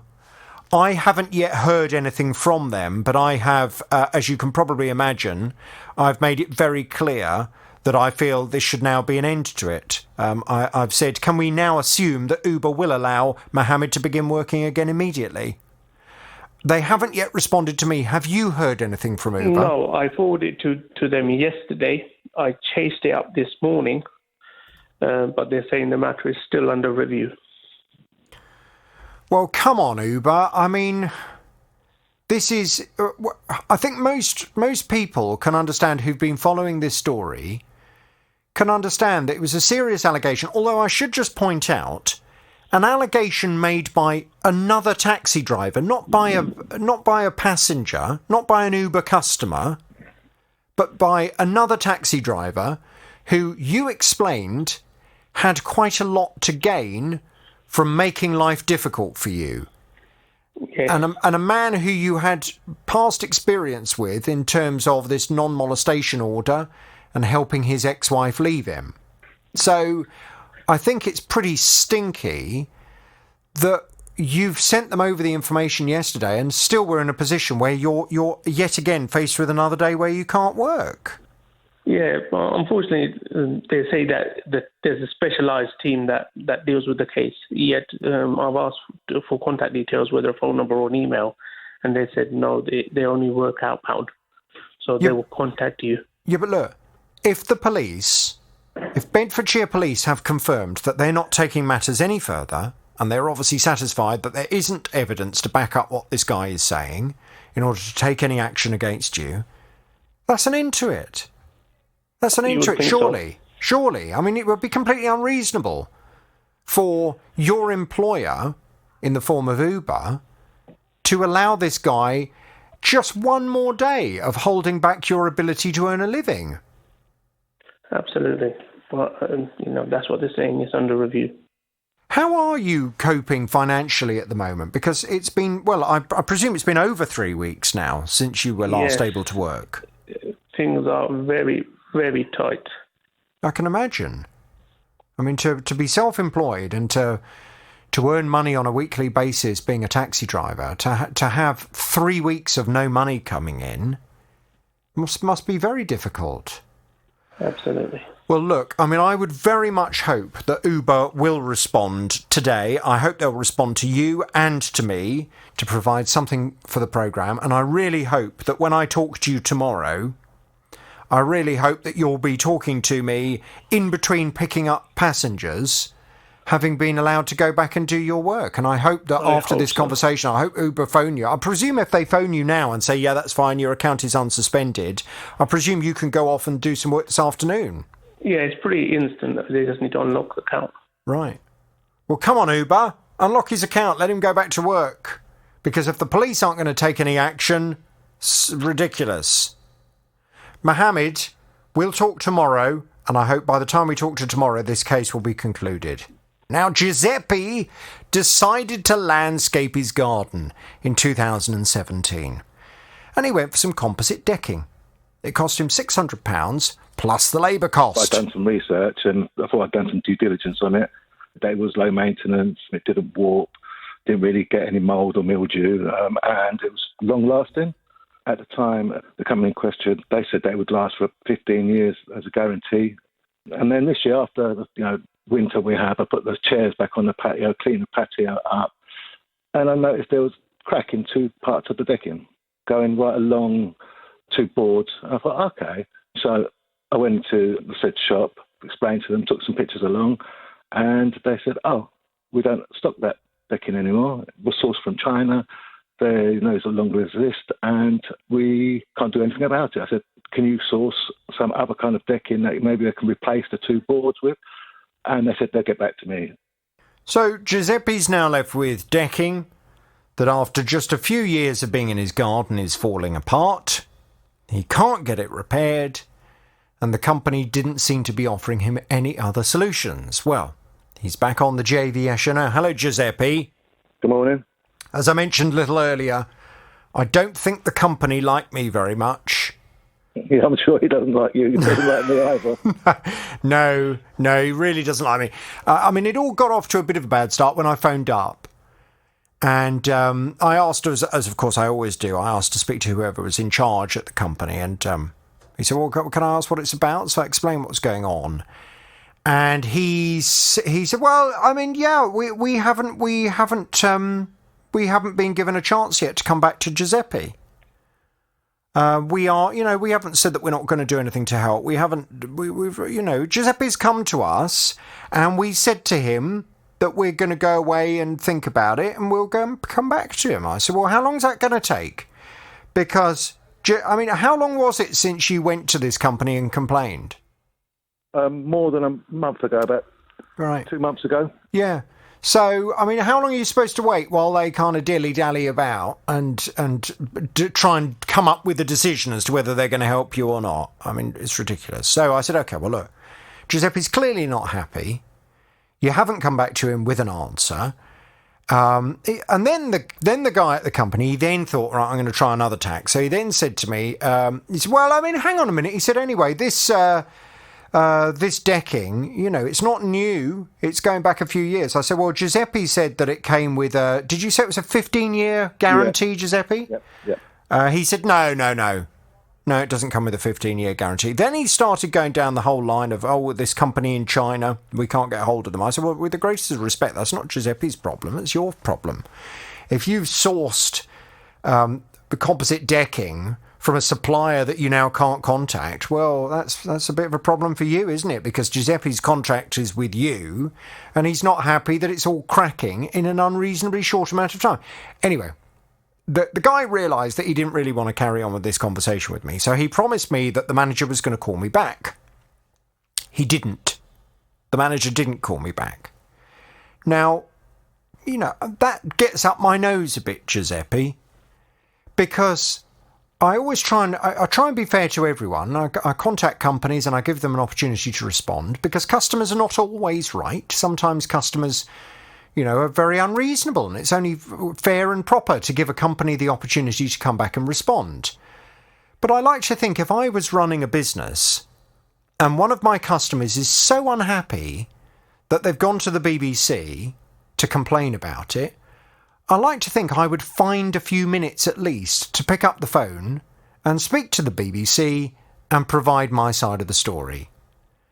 And when a company makes no attempt to call me back, I don't like it very much, Giuseppe, to be honest with you. And that's exactly what I said when I called this guy yesterday. And he didn't like that at all. Oh, sorry. So just because you're from the BBC means we should have phoned you back? I said, well, no, you should return anybody's call. But I'm surprised if you know that this customer is not happy and you've passed this on to the manager. I said, is the manager? Yeah, the manager's aware that you've called. I said, well, I'm just surprised that he hasn't prioritised putting a phone call in just to provide me with a response. Well, look, we're very busy, he said. We're very busy. Anyway, this conversation went on and it was just very clear that he wasn't keen. Well, the manager, or the owner of the company, has still not called me back, but I gather after my conversation with him yesterday, someone made contact with you. What have they said, Giuseppe? Yes, I was a bit shocked. I picked up the phone and it was the timber company, and they said, they asked me a couple of questions. How was the decking laid? I said, just as you said to lay it. Did you use the clips? I said the clips were used, as I said before. Okay, can I have your card number? And then he said, sorry, we can either give you some other decking, wooden one, because they don't do composite anymore, or you could have your money for the decking. And I said, okay, I'll take the money for the decking, not the labour costs or anything like that. It's just the decking, not the clips, not the screws, just the decking. Yeah. And they were prepared, so they're giving you a full refund? Yes, on the decking. I think that's perfectly fair and reasonable, Giuseppe. I thought that as well. And I'll tell you why. Because it would have been perfectly reasonable for them to take a discount off the total that they're looking at to take into account the use and enjoyment you have had from the product. Now, if we say, I don't know how long this composite decking is going to last for. It's still a fairly new product, isn't it? Yes. Hasn't been out that long. So, I think it's probably quite difficult to say how long reasonably you would expect decking to last for. But if we say minimum of 10 years, your decking has lasted almost half of that. So it would have been reasonable, I think, for them to take into account that usage that you've had from the product and to take that off the total. However, of course, that total should also have included your expenses in terms of labour cost of laying it and all the nails or screws or whatever you use to put it down. So I think the fact that they've given you a full refund without taking anything off that full refund for the decking itself probably takes into account the fact that you're going to have to pay someone to come and, well, if you decide to take it all up now, you're going to have to pay someone to take it up and put new stuff down. But you take it away as well. But you've got £600 back for the actual decking itself. So are you happy with that? £380 that they accredited my account. Well, hang on a second. So how much was the composite decking? Because I've got down here 600. That's with the screws, the clips. Oh, okay. So it's 380 quid is the actual cost of the decking itself. The decking boards, yeah, that's 17 or 18 decking boards that are down there. Right, okay. And just out of interest, what are you going to do with this decking? Because, I mean, if it's going to continue splitting, I presume it's going to start falling apart and you're going to start putting your foot through it and things like that. I'll probably leave it until next summer and then do it all over again. Right. With composite or with timber? I think with composite, but maybe I'll go for a little bit more expensive composite with, proper 15-year guarantee that no one's going to quibble with. I think, my brother has got really nice composite decking in his garden. And it all kind of matches. It looks very smart because it's the same colour as the doors and all the windows, and it looks very, very smart and it's nice.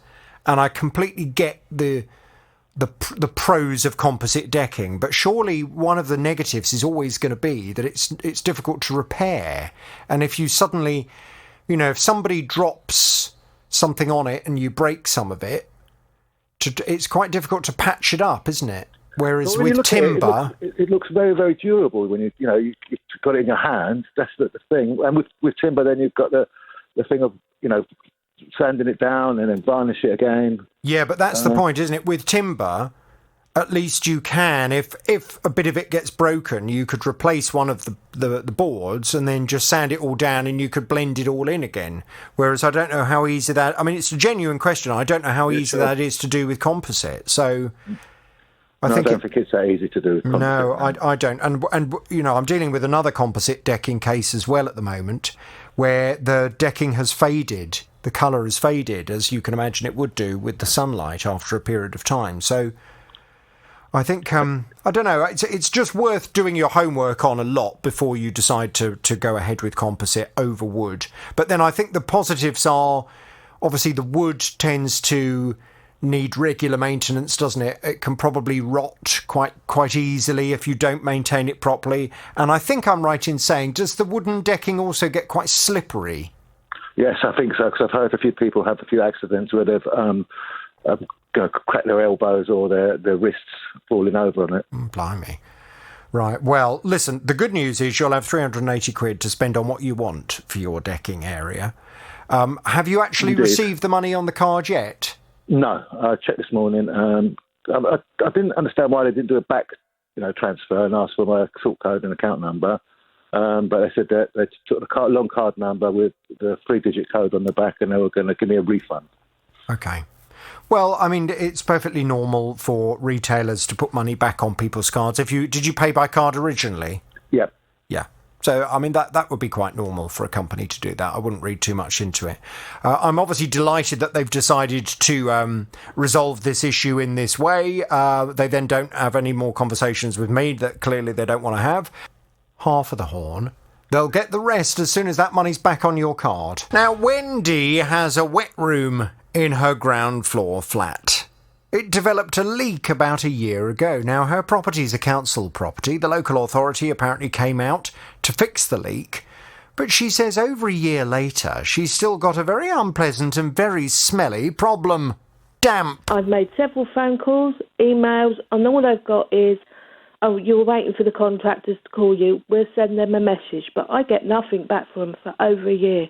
I can use it, but I'm not sure they're ever because I can't see behind the wall whether it's still leaking or not, but the smell is getting very bad in my property. In the adjoining cupboard, it's wet in there as well, and the wall's gone all black. Well, she keeps being told by the local authority that someone will come out, and I think at one point they were saying they were going to have to take the wall down, I presume to either make sure there's no water leaking at the back of it or to allow it to all dry out. But certainly just leaving it doesn't seem to be working. It's just making the problem smellier and smellier and smellier.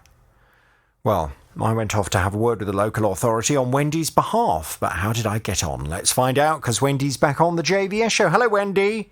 Hello, JVS. Good morning to you. So, as you know, the local authority concerned is Central Bedfordshire Council, and they've come back with this response. Since March 2021, several priority visits to the property have taken place to resolve several different issues with the wet room. An inspection of the wet room was undertaken on the 13th of May and was determined that as a result of water leaks, the fabric of the floor and the walls had been damaged to the point that a refurbishment of the wet room was needed. As a result of staffing issues during the COVID period, the work has been delayed, and we would like to apologise to Wendy and her husband for the inconvenience they've experienced. Contractors are now on site at the property to undertake the refurbishment work on the wet room, and this should be completed by the end of Monday the 16th of August. Wow. So Wendy, what happened after I called them yesterday? Yes, they phoned me, and sure enough, they turned up yesterday morning and started the work, and yes, they're still working on it now. They're here the first thing this morning, and they said the work will all be completed by Monday. And what I'm are they? very happy. Thank you very much. What are they actually doing? They have taken all the wall down concerned, and totally redone all the flooring and everything, and moved the shower pump so it's more accessible, and it's much better in there, and I'm very pleased. Fantastic. And do you reckon it's all going to be finished by Monday, as they say it will? Yes. Okay. Well, let's Yes, hope I so. spoke to a manager today as well, and they have assured me it's definitely going to be, well, they not quite by Monday, they reckon Tuesday at the latest. Right. They're on it. Yes. Good. They're on Okay. it as we're speaking now. Well, look, as you will know if you listen to my programme, I don't conclude matters until things are absolutely resolved. Vicky came to me, she said, look, I can't get the retailer to take responsibility. They're just saying it's down to the manufacturer. They seem to agree with me that the TV hasn't lasted for a reasonable amount of time, but I just can't get them to take their responsibility seriously. Well, I went off to have a word with the company, and the company stuck to their guns. They said, no, ultimately, this is not something we're going to help with. So my advice to Vicky was, well, the only thing you're going to be able to do if this company refuses to assist, and they are a company I've never dealt with before, they're called Reliant Direct. I said, you're going to have to write to them and put them on notice that you're going to take them to the small claims court. You'll have an independent report carried out to prove that the product has failed through no fault of your own, and you'll take them to the small claims court. And write to them, give them an opportunity to respond, and we'll have to take it from there. Well, I gather they have responded, but not necessarily very positively. Let's find out what the latest is. Vicky's back on the JVS show. Hello, Vicky. Hi, Jonathan. Hi, Vicky. Now, we're coming up towards the news, so you're going to have to keep this a little bit brief. But what's the crux of their response?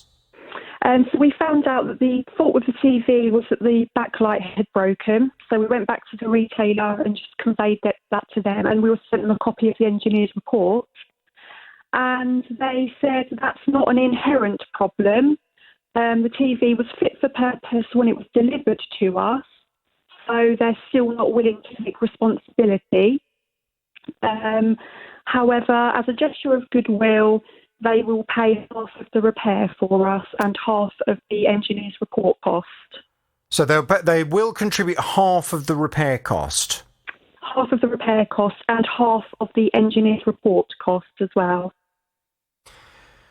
Right. Well, it's a difficult one then, and you now need to make a judgment call, because There are two ways you can proceed with this. Mm. Option number one is that you accept the offer that's on the table, accept that it's not ideal, but it's better than nothing, draw a line under it, take what you can from the company, get your TV repaired and move on. Yeah. Option number two is that you stick to your guns and you say to this company, no, I'm sorry, but your offer is still not reasonable. I am entitled to you to fix this TV. I didn't break the backlight. The backlight has nothing to do with the way I've used the television. I've used it in a perfectly normal way. You've clearly sold me a TV that has an inherently poorly manufactured backlight, and that's why the problem has occurred. So I'm afraid we're going to have to take this to the small claims court. Yeah. But of course, going to the small claims court can be stressful, it can be time consuming, and you might not necessarily win. What are you minded to do, Vicky? At the moment, we're probably swaying towards accepting their offer, purely because we feel if we went to the small claims court, as you've just said, we may end up with nothing at the end of it. You might do, but then the small claims court might also say, no, this is not reasonable. They may well say to reliantdirect.co.uk, they may well say to them, you're not honouring your customers' statutory rights in a reasonable fashion. You need to repair this TV and reimburse them for the cost of the report in full. Mm. But it's a risk. It is. And that's why, I can give you the options, but I can't tell you what to do, really. It's only you that can decide whether or not you want to take that risk or not. Yeah. Yeah. I think we need to make about it a little bit longer, and we just wanted to see, obviously, what your advice would be. Well, I think they are your options. They're the options on the table for you, and you now need to make a decision as to how much of a risk you're prepared to take and whether the principle of the issue is important enough for you to want to make a point over this. Yeah, yeah. And on the other hand, I feel like we've come this far with it now. Yeah. Do we really just want to sort of draw a line under it and let it go? I'm not sure. I don't know. Have a think about it. They're your options. Please let me know. It's disappointing that reliantdirect.co.uk have put you in this position. Hello, Susie. Hello, Jonathan. Hello, Susie. Right, tell me what's going on without naming any company names, please. Right. A year ago, we both received a 1-year driving badge, and who is us both? It's been very difficult because I'm unable to walk. Sorry, Susie, you said we both received a driving man. Who, you and who? My partner, Stuart. Oh, okay, right. So you and Stuart both received a driving ban at the same time? Well, Stuart got his just before mine, about 2 months before mine, because we drove to court because we were like lambs to the slaughter. We had no idea that we could be banned. We thought we'd get a fine or something, and some points. Right. What happened then for you both to get banned from driving? Stuart was taking his car to a garage because he was getting another one, and I was following him, and his clutch broke on the A45 between Riverside and Barnes Meadow, if that means anything. It's a very fast road, 70-mile-an-hour traffic, and there were barriers at the side and shrubs, and there was no way we could get his car off the highway. Right. Obviously, we're both in our 70s. We couldn't abandon one car to push the other, sort of thing. So what I did was to come up behind him very gently. He left his engine on, and I used my car to push his down the road to the next exit where we came off. What? So you drove your car, so the bumper of your car was against the rear bumper of his, and you pushed him all the way there? Yes. And it was there was no gapping. There was no sort of bang, bang, bang. I just came up very gently and we proceeded down the road as if we were one long car with flashers going to alert people because we were going a bit more slowly than everybody else. What kind of speed were you going? About 20, 25 miles an hour. Right, on a 60 mile an hour dual carriageway? 70 mile an hour. 70 mile an hour dual carriageway. Yes. Right. Now, did you, while you were doing this manoeuvre of pushing Stuart up the backside all the way there, did you... I'm pleased you got a sense of humour about it, because it does create quite an image. Yes. What I mean, had you tried to call the police or anything to say we were in a bit of an emergency here? Neither of us had a mobile phone with us. Right.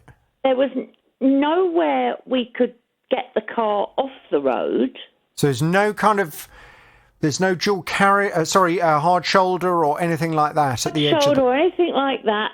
And in fact, where he broke down, there are actually barriers along the side of the road. Oh dear. And then there's bushes and goodness knows what. Right. And we didn't damage either car. We didn't hurt anybody. However, we were told we shouldn't have done it, which was... Well, so on the day, did you manage to push him all the way to the garage? No, I managed to push him to the exit, down the exit, did a right round the roundabout. You pushed him right round a roundabout? Well, turn right, because that was going towards the garage. And then, as we were about approaching a lay-by, the police turned up and pulled us in. Right. I presume someone probably reported you, didn't they, as they drove past you? The ambulance driver did it. I think there was an ambulance driver came up behind us and also put flashers on. Right. Okay. I mean, But the thing was, I mean, you must have heard, the same as everybody else, how dangerous it is to stop or get out of your car on a motorway. I mean, these smart motorways, that's what we were worried about. Yeah, and I get that. I completely get that. And I understand it. But the only thing I think maybe caused you a problem is when you pulled off the slip road at the junction, could you not pull safely over to the side there? Well, if we'd have pulled to the side there, we'd have still been on the highway. You couldn't... There were trees and bushes and... Right. So to get off the highway. So there wasn't a part of you that thought, oh, well, we've done it this far now, we might as well push him all the way to the garage? I probably would have done if we hadn't been pulled over, yeah. Yes, I suspected that might have gone through your head. Sorry, but, I mean, what we were worried about, and what I still don't understand, they said we were a danger to other people because we were going a bit slower than most.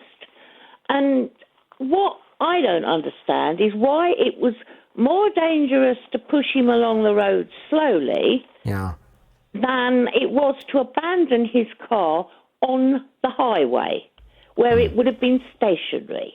Yeah, and I completely understand your concern. Yes. I've only broken down once on a motorway, and I was lucky enough that where I broke down there was a hard shoulder, so it's possible to park the car up and to go and stand up the bank and wait for the breakdown company to come. It would be terrifying when you hear some of the stories of people who've lost their lives. Well, exactly. Because a lorry comes around the corner and goes smack into the back of you. I mean, that was in my head. Yeah. No, I understand that, and I'm sure. Surely there must be some kind of provision from an emergency perspective that would allow you, in an emergency situation, to have pulled your car, to have done what you did. But I just wonder what got you into trouble. Was it that you carried on driving and you ended up pushing him all the way round a roundabout when in fact you could have pulled the car over safely much earlier? Well, no, they just said we were going too slowly. It would have been all right if I'd have towed him. Yeah. we should have phoned a breakdown. And I mean, I said, well, we didn't have a phone. You know, how do you phone a breakdown when you haven't got a phone with you? I mean, we're both in our 70s. We're not wedded to phones. We're not used to being wedded to phones. I mean, was his car very unreliable? Is that why you were changing it? No, he just wanted another car. Right. So it's just bad luck. But why were you following him? Well, because he's we were going to check out this other car that he was going to get. No, but I thought you said he was going to change the car. So you could have both gone in that car, and then when he changed the car, you could have both driven back in the new car. I don't understand what... No, the new car wasn't ready. So I was going to have to take him back. But we were taking this one in. Why? Oh, God, it's nearly 2 years ago. Yeah. I mean, were they? I know we were taking this one in. Yeah. Because we'd agreed to, and we were going to leave it there. But that's not the normal. Normally, you take your car that you're part exchanging in at the point that you pick up your new car. Yeah, well, the new car was coming from somewhere else, and we were going to look at it, and if we agreed, we were going to leave it and then come back, do the paperwork, and, you know, like phone the insurance and everything else. So it wasn't that you were going in convoy because you knew his car was on its last legs and you were just hoping that if push came to shove, you'd give him a shove to the garage. No, it just went. So obviously the police pulled you over. Yes. And it sounds as if you ended up going to court because you said you then drove to court and they banned you. So what did you do with your car? They banned Stuart the first day we went to court, but he was gonna think about the sentencing, and we had to go back for sentencing. So because he's asked us how we came to court, and we said we drove, because the magistrate realised that we were sort of total innocents when it came to court. So he banned the one that wasn't driving to court, which was Stuart, there and then. And he told me not to drive to court when we came up for sentencing because I would be banned.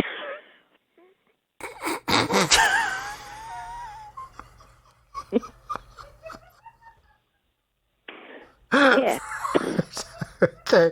It's this lovely image I've got of you two. You're a 70-year-old completely out of your comfort zone in court. Oh, Susie, honestly. So you then went back to court and then he banned you as well? Yes. For how long?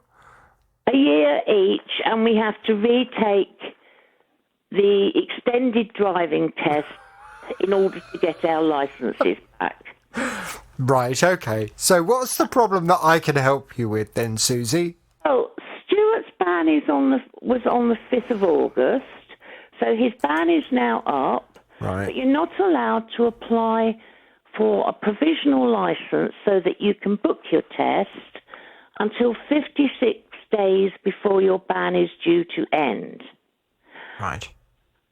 Stuart applied on the 21st of June, and we have heard nothing since. Is that because of the massive backlog of people trying to take their driving tests? It might well be, but we have tried phoning to see what's happening and are told that there are no operatives available. Go online and to try the chat line. We're told. A lot of times you try phoning them and you just can't get through. When is your ban up, Susie? Today. However, we've gone online, tried to get on the chat line, but you have to go through the virtual assistant who tells you that there are no operatives available to deal with you. Try later. Right. So you cannot actually get to speak to anyone to find out. They tell you to find out what's happening. Right. But they tell you that if you haven't received your provisional license within 3 weeks, to get in touch. Right. Well, this is about 7 weeks now. Right. So, would you like me to go and find out what's going on with your application for Stuart to retake his test and how long it's likely to take? Would that be helpful? Yes. I mean, we've been totally unable to speak to anybody. Yeah. Well, but I need to warn you. I do believe there's quite a backlog at the moment, so it may well be that that's now going to affect you as well. I mean, June in Luton texts in and says, I'm a female driving instructor in Luton. Yes. We do not have enough examiners to cover these tests at the moment.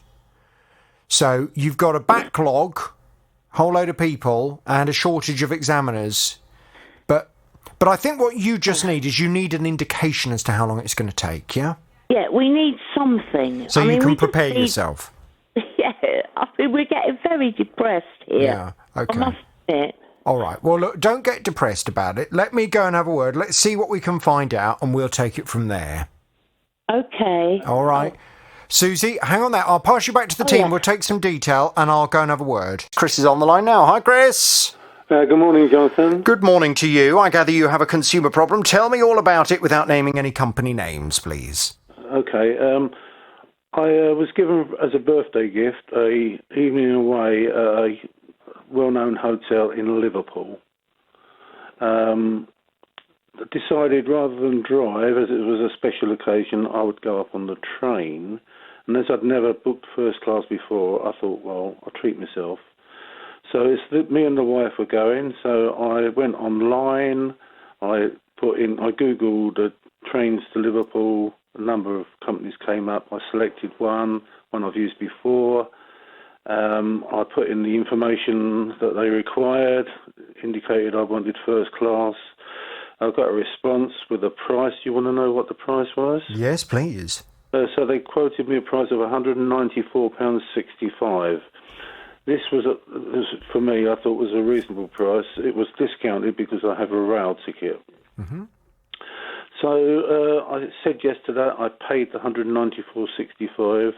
Shortly after that, I got a confirmation email, and on the confirmation email, when I looked at it, the return tickets, we were sitting just quite a distance apart. What, in first class? Yeah. Oh. So I didn't really want to spend over 2 hours on a train not sitting next to my wife. No. Although it is sometimes the I mean, it's been a while since I've been on that kind of long train journey, but I know at times when I've booked a train ticket and I've been travelling with someone else and the seats are apart, you can normally persuade someone to allow, would you mind swapping so we can sit together? Yeah. I didn't want to take that chance. Oh, okay. So it says you're free to rebook if you're not happy with it.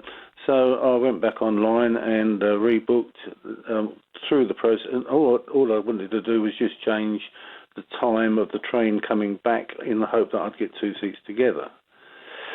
So I did the change, and it did say, did I want to get a cheaper first class? And I said, no, I'm happy with the first class I've got. So I pressed the button. It then charged me £89.40 to change it, which they then refunded sometime later. So I'm still only £194.65. I went to collect the tickets from the station. Sorry, hang on. You've lost me a bit. So you'd paid the £194.65, but you saw the return journey. You were going to be sitting separately to your wife. Yeah. So you went back online and you changed the return leg of the journey. Yeah. And they asked you to pay an additional £89.40. Yeah. But they then refunded you that. Which they said they would refund, which they did. Right. So what's the problem? Well, when I collected the tickets from the railway station, my wife looked at them and said, oh, these are not first-class tickets. So I went back online to have a look, and sure enough, they were just standard tickets. So but hang on a second. I thought you when you were online, you surely were checking all of this to make sure it was first class. Well, I thought that was still first class, yes. It was obviously my error that I didn't. Because when it said, do you want to go first class, I just assumed because I was already first class, I could ignore that part of it. But hang on, you were changing your return train. Yeah. So surely you would need to make sure that because some people might choose to go first class one way and then standard class coming back. So right. So no, you didn't check to make sure it's first class. No. Right. Okay. Okay. So I tried various ways of contacting them without not much success. Basically, my problem was that if I tried to rebook again, going back to my first class again, I still wouldn't get seats together. So anyway, after trying on a number of occasions and through social media, they said no. The only way through it is to rebook it again. So I rebooked it again, and then they then charged me £201.60. So I paid the £201.60, thinking that they would refund that to me. Because I'd already printed. Hang on, why did you assume, having paid the £201.60, they'd then refund you that money? Because they refunded me the money they charged me first time round on the £89.40. Right. So to cut a long story short, I paid £194.65 for my first class tickets. And £201.60 for the return first class ticket. Basically, yeah. Of which they then eventually refunded me another £89.40. So now my first class tickets are now costing me £306.85. Now, is that because the £89.40 is their charge to make a change? No, they said that the changes would be free. They said, the most it would ever be is a £10 admin charge. Right, okay. I mean, I sense from some of this, and listen, I'm in the same position, Chris. Mm-hmm. When I'm asked to do things that I'm not familiar with, like, for example, booking train tickets and things like that, it's quite a stressful experience because you're trying to navigate your way around a website. And I'm sure people who are booking train tickets all the time, they quite quickly know how to use the system and they know exactly what they're booking and they feel confident. Being honest about it, was there a part of you where you were booking this where actually you maybe didn't really know what you were doing? It's more than possible, Jonathan. It's the first time I've ever booked first class seats anywhere. And when I've used this company, they've been simple tickets. Yeah. Okay. Well, that would teach you for being posh, won't it? All this first class business. What do you actually get for first class tickets anyway? Do you champagne on ice? No, I don't think so. 3-course meal? No, I don't think so. I think you get a nice comfortable seat to sit in for the journeys of just over 2 hours, I believe. Right. Okay.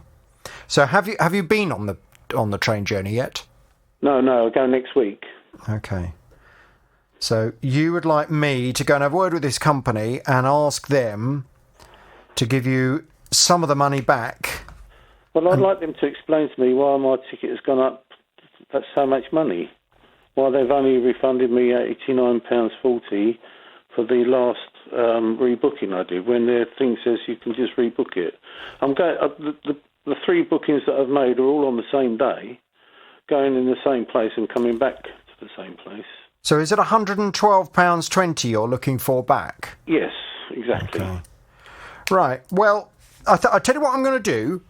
At this stage, I'm going to just go and put this to the train company. Mm-hmm.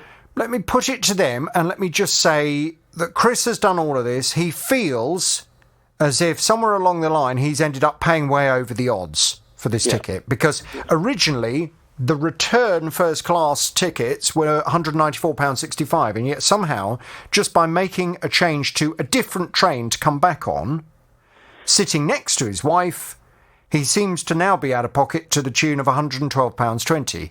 Let me ask them how they can justify that additional price. I think that's probably the best way of going in. Yeah. Because if they come back with a perfectly reasonable explanation, I mean, I don't know, for example, the return train, was it at a very different time of the day? No. No. How much later or earlier is the return train? No more than an hour or two. Right. At what time? Middle of the day, really. Middle of the day.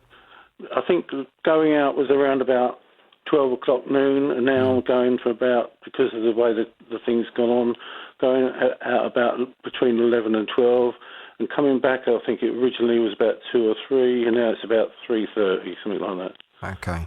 Because the only thing I could potentially understand is if certain trains, based on the demand for those trains, are more expensive. I don't know if the train companies kind of operate their ticket system in that way. I think if I was going at peak time or coming back at peak time, then I would understand that you pay more for that. You do on the local railway, but these aren't peak times. These are just middle of the day or afternoon train times. All right. Well, look, I'm not going to make you any promises, but what I will do is go and have a word with them. Let's put it to them and let's just ask them to justify the additional £112.20 they've charged you, yeah?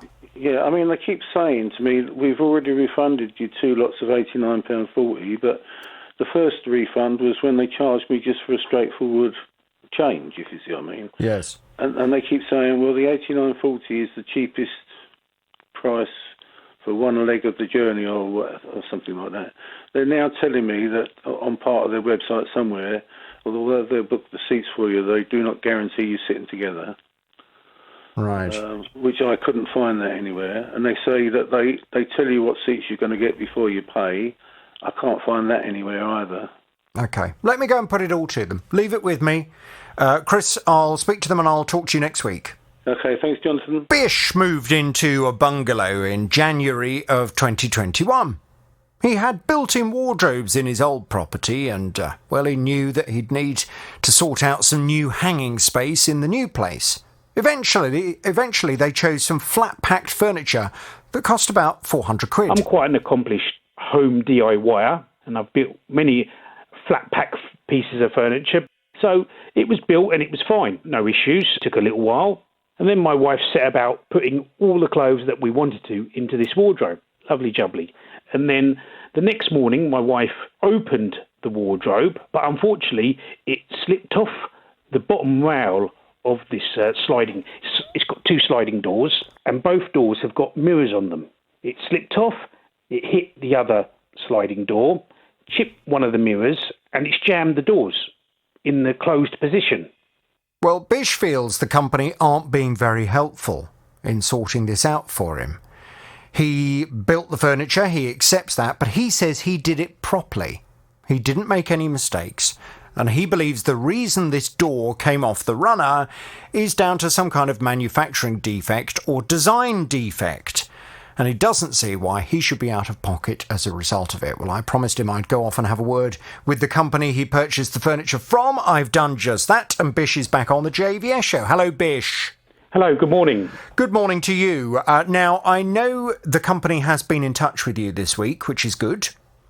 Yes. The company concerned is Benson's for Beds, and I went off to talk to them. They've come back with just a kind of breakdown of where they now feel they are at with this complaint. They say that you contacted the team at Benson's. They say that they have now spoken to you this week. Initially, they say they were told the damage was an accident caused by misassembly of the wardrobe. However, they've now arranged for an independent inspection of the wardrobe to look at precisely what has gone on. They say if they confirm the issues are the consequence of a manufacturing defect, then it goes without saying we will put the matters right free of charge. Obviously, if that independent technician confirms the problem comes from misassembly, then I'm afraid any replacement parts would be chargeable to the customer. Either way, hopefully we'll get to the bottom of precisely what has happened to cause the damage to Bish's wardrobe. Now, I don't think you can really be fairer than that. Is that what they've said to you? Well, I'd like to just correct one thing. I have forwarded your team all my communication with Benson's for Beds, and nowhere does it say it was an accident. I use the word accident. I'm not sure where they get that statement from, because I've never said it was an accident or misassembly or anything like that. I've always stated that the sliding door has come off the runners and hit against one of the mirrors, has hit against the other sliding door, and then that's in all my communication. Yeah, okay. Well, it's very obvious that their verdict, based on what they were told initially, for whatever reason, and you're clarifying that you've never told them this, but they obviously have concluded that, as far as they're concerned, that problem must have been caused by an accident due to misassembly of the wardrobe. Now, of course, you argue, and your whole argument throughout the whole thing has been that you haven't misassembled this wardrobe. You know exactly what you're doing. You put it together as per the instructions. You've done everything properly, and you are therefore not to blame for the fact that the doors come off the runner. Quite so. But they are now saying the only way to get to the bottom of who's actually caused the problem, whether it be the manufacturer or you, is to get an independent engineer out to come and have a look. So is that what they've confirmed they're going to do? Well, the representative for this company rang me the very next day after talking to your good selves, and basically his initial gambit was to say, we've looked at it, and to say that you're going to have to pay for new doors. And I said, no, I've always stated that this is a faulty item, and I'm not happy with that conclusion.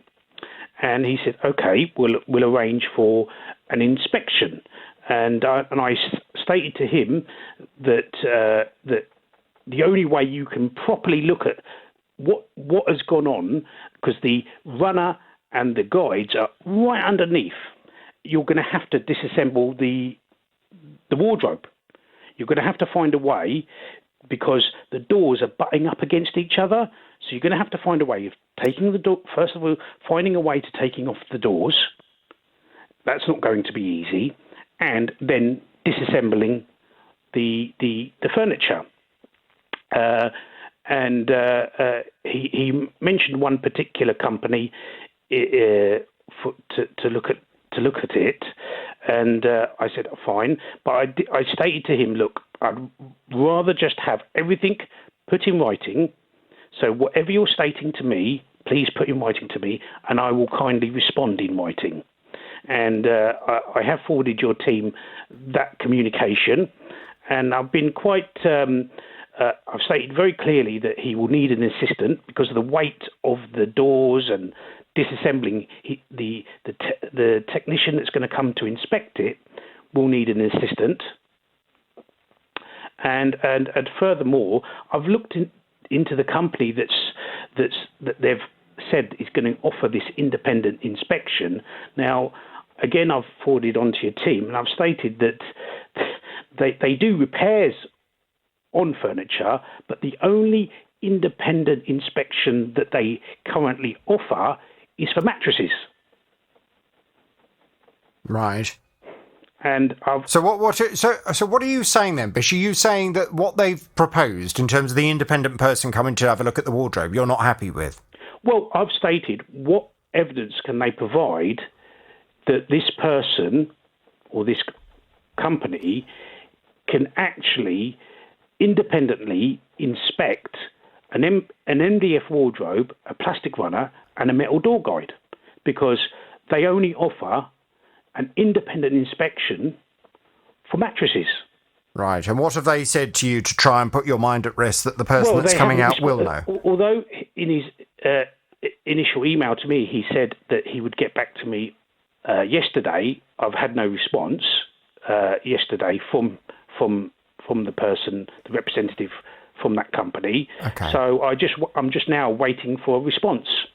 Right. Well, I can certainly go back to them. I'm sure they will be listening to the programme today anyway, so I'm sure they will hear what you've said, and I would hope that someone will be in touch with you to put your mind at rest. You may well And I understand the point that you're making, absolutely, but you may well be worrying over nothing. Because it may well be that they just want somebody who they feel has got sufficient knowledge to be able to look at the wardrobe and to work out whether you've done a complete bodge job on trying to put it together, or whether actually you've done a perfectly reasonable job of putting it together and there is clearly a problem with a component in that wardrobe, at which point they'll turn around to you and say, yeah, okay, no worries, we'll replace the wardrobe. I mean, it's only a £400 wardrobe we're talking about. In the grand scheme of things, for Benson's for beds, it's not the world's most expensive thing for them to have to replace for you. Quite so. So it may well be that you're worrying over nothing, but I do understand the point. And I also understand that actually thinking about it, if they do send someone out who's not sufficiently qualified to have a look at the wardrobe, and they then dismantle the wardrobe, it's then at that stage going to be very difficult to get someone else out to assess what's gone on, because you will have had a third party start dismantling it. Yes. Yeah. And reassembling it, which is... obviously, if you have to dismantle it, you'll have to reassemble it. And they've got to allow plenty of time for that. And... as I said, but to be honest with you, I mean, if it's a flat pack piece of furniture with doors on runners, it should be very straightforward, because if you're going to allow ordinary members of the public to build this thing and put it together in their bedrooms, you know, it shouldn't involve a qualified master technician, should it? Well, I've always felt, certainly with MDF-style units, once they're built, they are built. If you start disassembling and reassembling, they'll never go back together as tight as it should do, because MDF is quite a on the initial. Yeah, I know what you mean. After you've built it, it goes all wobbly when you try and take it down and put it up again. I know absolutely what you mean. But I mean, I'll still come back to the fundamental point that it shouldn't involve someone with a very high qualification of expertise to look at this and work out whether it's any good or not. I mean, it's just a flat pack wardrobe that's all broken after you've put it together. And they want to make sure, with the greatest of respect, they want to make sure that you're not the equivalent of Frank Spencer. And, you know, you've done a right old bodge job on it, and it's your own fault that the door's fallen off and jammed. Because some people are hopeless.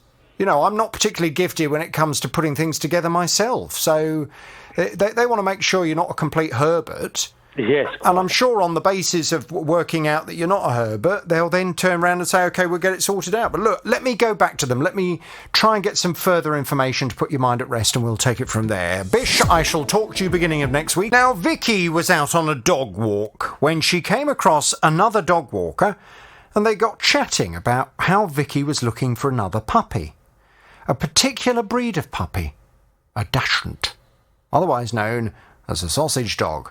Well, this person put Vicky in touch with someone who had just bred some Dachshunds, and things started to move very quickly. When I saw the pup, I just fell in love with the pup, but I've actually discovered that because one of our dogs actually has seizures, and we were advised that if the dog has a seizure, the pup might see how weak the dog is and attack her and maybe kill her. And this is what made my alarm bells thinking, well, maybe I shouldn't really have gone for that. I really should have done more research, but just the way it happened so quickly. We felt like we were rushed into getting this pup, really, in a way. Well, Vicky had paid a £200 deposit for this puppy. And when she had second thought, she contacted the breeder and explained that she actually thought it probably wasn't a good idea to go ahead. At that point, the breeder said to her, well, that £200 you've paid is non-refundable, but, you know, OK, I'll find somebody else for the puppy. I believe there was a conversation that took place between the breeder and Vicky in terms of if Vicky could find somebody else to have the puppy, then maybe she wouldn't lose that money. But Vicky doesn't know anyone else who would have the puppy. So what's the latest? Well, Vicky's back on the JVS show. Hello, Vicky. Hello. Hi, Vicky. Now, as I explained to you when you came on to the programme before, yes, a deposit should always be considered non-refundable unless it is made explicitly clear in writing that it is a fully refundable deposit. The whole point of a deposit is that you are showing a commitment to buy something. You are showing a desire to enter into a contract with the person who is selling whatever it is they're selling. Okay? Yeah. So as I explained to you, you don't have the law on your side. From the story you told me, you don't have the law on your side. And therefore, I'm somewhat limited in terms of what I can do, because although I completely understand and respect the fact that you decided before it was too late that getting this puppy and bringing this puppy into your home was not a good thing for anyone, really. It wasn't good for you, for the puppy, and it wasn't good for your existing dogs, which I think is a responsible thing to have decided before you got the puppy. What would have been really bad is if you thought, oh, well, let's just try it, and then it all ends up going horribly wrong, and then you've got a puppy that you're then having to rehome or give back to the breeder or whatever it may be. I mean, that would have been disastrous. So I did feel as if I wanted to go and have a word with this woman that had bred these puppies, just to have a conversation with her and to see if she was content with the fact that she was holding on to the full £200. Vicky, it hasn't gone very well. I have called this woman now on 4 occasions. I have left 4 messages for her, and she has not returned any of my calls.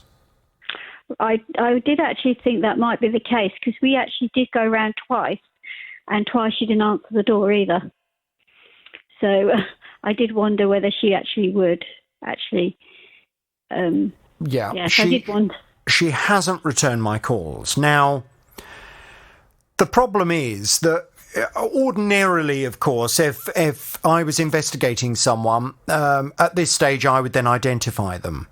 But I've been giving this a lot of thought, and I don't feel comfortable identifying this woman because ultimately, in the eyes of the law, she hasn't actually done anything wrong. Right. I think it's rude that she hasn't called me back so that we could have a reasonable conversation, and for her just to explain why she felt it was okay to hang on to your £200 when I'm very sure she's now sold that puppy to someone else. Yes. And probably will have sold the puppy for the full price, and therefore she's made an additional £200 on that puppy from you because she took that £200 and it was 2 days before you called her back to cancel. Yes. Yes. But I wanted to give her the opportunity, just in case that wasn't the case. I mean, for example, let's try and look at it from the other angle on all of this. It was a Saturday that you put down the deposit, yeah? Yeah, yeah. It may well have been, and what I thought she might have said, had she had the courtesy of calling me back, what I thought she might have said is that later that day she received a phone call from someone saying, have you still got the puppy available? And at that point she didn't think she did have the puppy available, so she turned that person down and lost the sale. Yeah, yeah. You know, I thought that's the kind of thing she would say, which is why she then felt it was reasonable to hang on to your £200 from a moral perspective. Yeah. But, I mean, she hasn't even given me that explanation. But ultimately, because it was never the case that deposit was a refundable deposit, I'm not really in a position to identify her. All I can do is just to use this as an opportunity for everybody listening to the programme to take a couple of things into account. Firstly, when you put down a deposit, make sure you 100% want to go ahead with that purchase.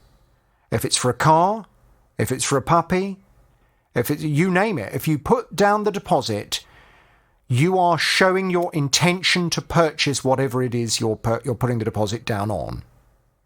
And you should always assume that if you cancel and you don't go ahead, you will lose every penny of that deposit. You should assume that, unless it is explicitly put in writing that the refund is a fully refundable deposit.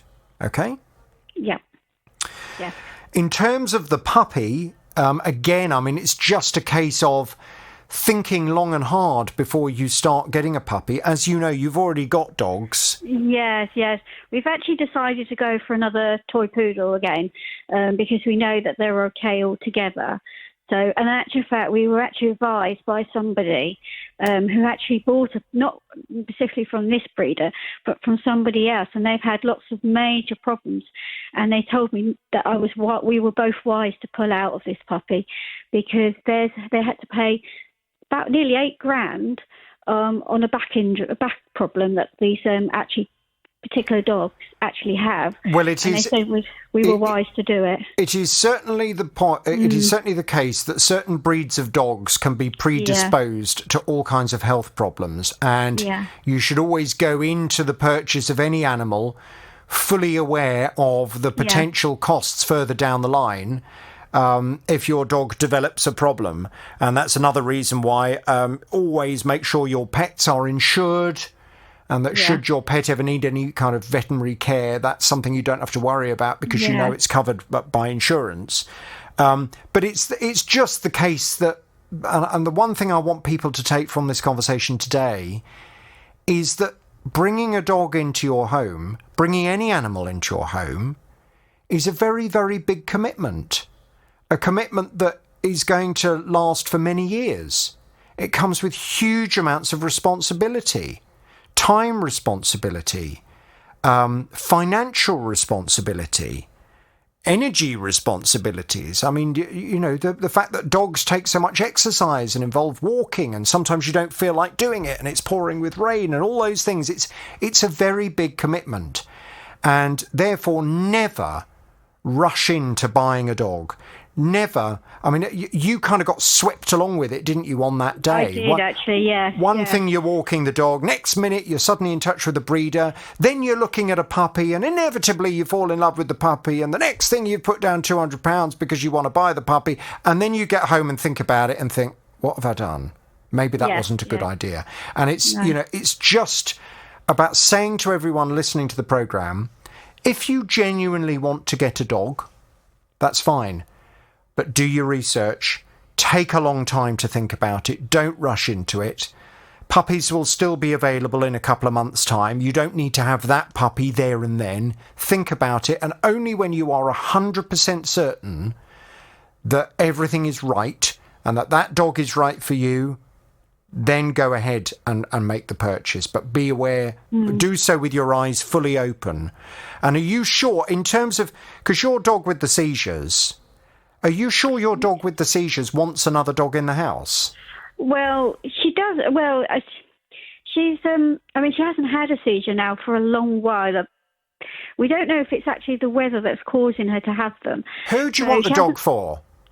Well, it's actually for the other one. I've got two, and my dad thought it's a good idea to have an extra one in case, because when we lost our previous dog, not through a very nice way. The other one it took us months, and it took me a while anyway, because losing her was the worst thing of my life, was losing her. And we took us a long time before we got this particular one we've got now, which is another toy poodle. And the one who had the seizures, she didn't have them at the time then. She was in a bad way. She was missing the other one. She was going around looking for her, and she was a very sad and lonely doggy. As soon as we got this one, she's changed into a completely different dog. She's ever so happy and everything. So we're kind of thinking of like the future. If we get one now, because mine's only little, she's only like 19 months old, and it'll also be someone to play with, because the other one doesn't play with her as much. Okay. Well, all I would say, I mean, it sounds as if you have given a lot of thought to it. Make sure that you're doing it for the right reasons. Make sure you take all kinds of advice from different people before you make the decision. And Vicky, I'm sorry, but I think the £200, you've got to just write that off. And it's an expensive lesson to learn. But I am grateful to you for coming to the programme, because it gives me an opportunity just to put this message out there, and hopefully one other person listening now will not make this kind of mistake. No, well, that's it. Yeah. Vicky, all the best, and good luck with your new puppy when you do decide to bring the puppy into your home. Felicity came to me. She was telling me she wanted to go away with her husband, and they ordered 2 PCR tests to prove they were fit to fly.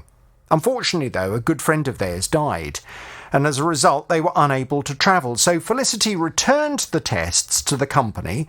They'd cost £198, and she expected to get the money back but she was very surprised when the company said no. It's a difficult time for everybody. And when you are trying to do the right thing and ordering something online which doesn't clearly state that it's non-refundable, it doesn't come in a temperature-controlled package, so there's nothing to indicate that it needs to stay at a certain temperature. It doesn't say, when you create the returns form, it doesn't say, sorry, this item is non-refundable, you can't send it back to us. So I've ended up that they've got my 2 PCR tests whenever I manage to get to speak to somebody, or via email. I've said, look, you've got my goods now. So, I mean, ideally, I'd like a refund, if I'm totally honest, because I'm not impressed with the way this company has behaved at all. Well, I promised Felicity I would go off and have a word with the company on her behalf, and if you're a regular listener, you'll know that I did just that, and indeed received a response. Not the response Felicity wanted, but a response nonetheless. Felicity's back on the JVS show. Hello, Felicity. Good morning. How are you? Good morning. I'm marvellous, thank you, Felicity. It's Friday. How can you not be marvellous? Well, you are marvellous, actually, but now, hey. the company concerned is Boots. Yeah. And as you know, when I first received a response from Boots to this, they said our day 2 and day 2 and 8 COVID-19 post-travel testing service are non-refundable. This is stated on our website and in the terms and conditions detailed within our testing portal. For each test ordered, a unique reference number is generated so that the customer can enter the UK from abroad, as per current government guidelines. Now, that's fine. That you accept. That we all accept. Okay. Mm-hmm. Boots don't take back the PCR test, and maybe they do explain that on their website somewhere, although your argument is it's not abundantly clear. You do have to search for that information. It doesn't make it abundantly clear. No. Many of the listeners contacted the programme and said, well, look, it's quite obvious. I mean, it's obvious that you can't return a PCR test. Of course you can't.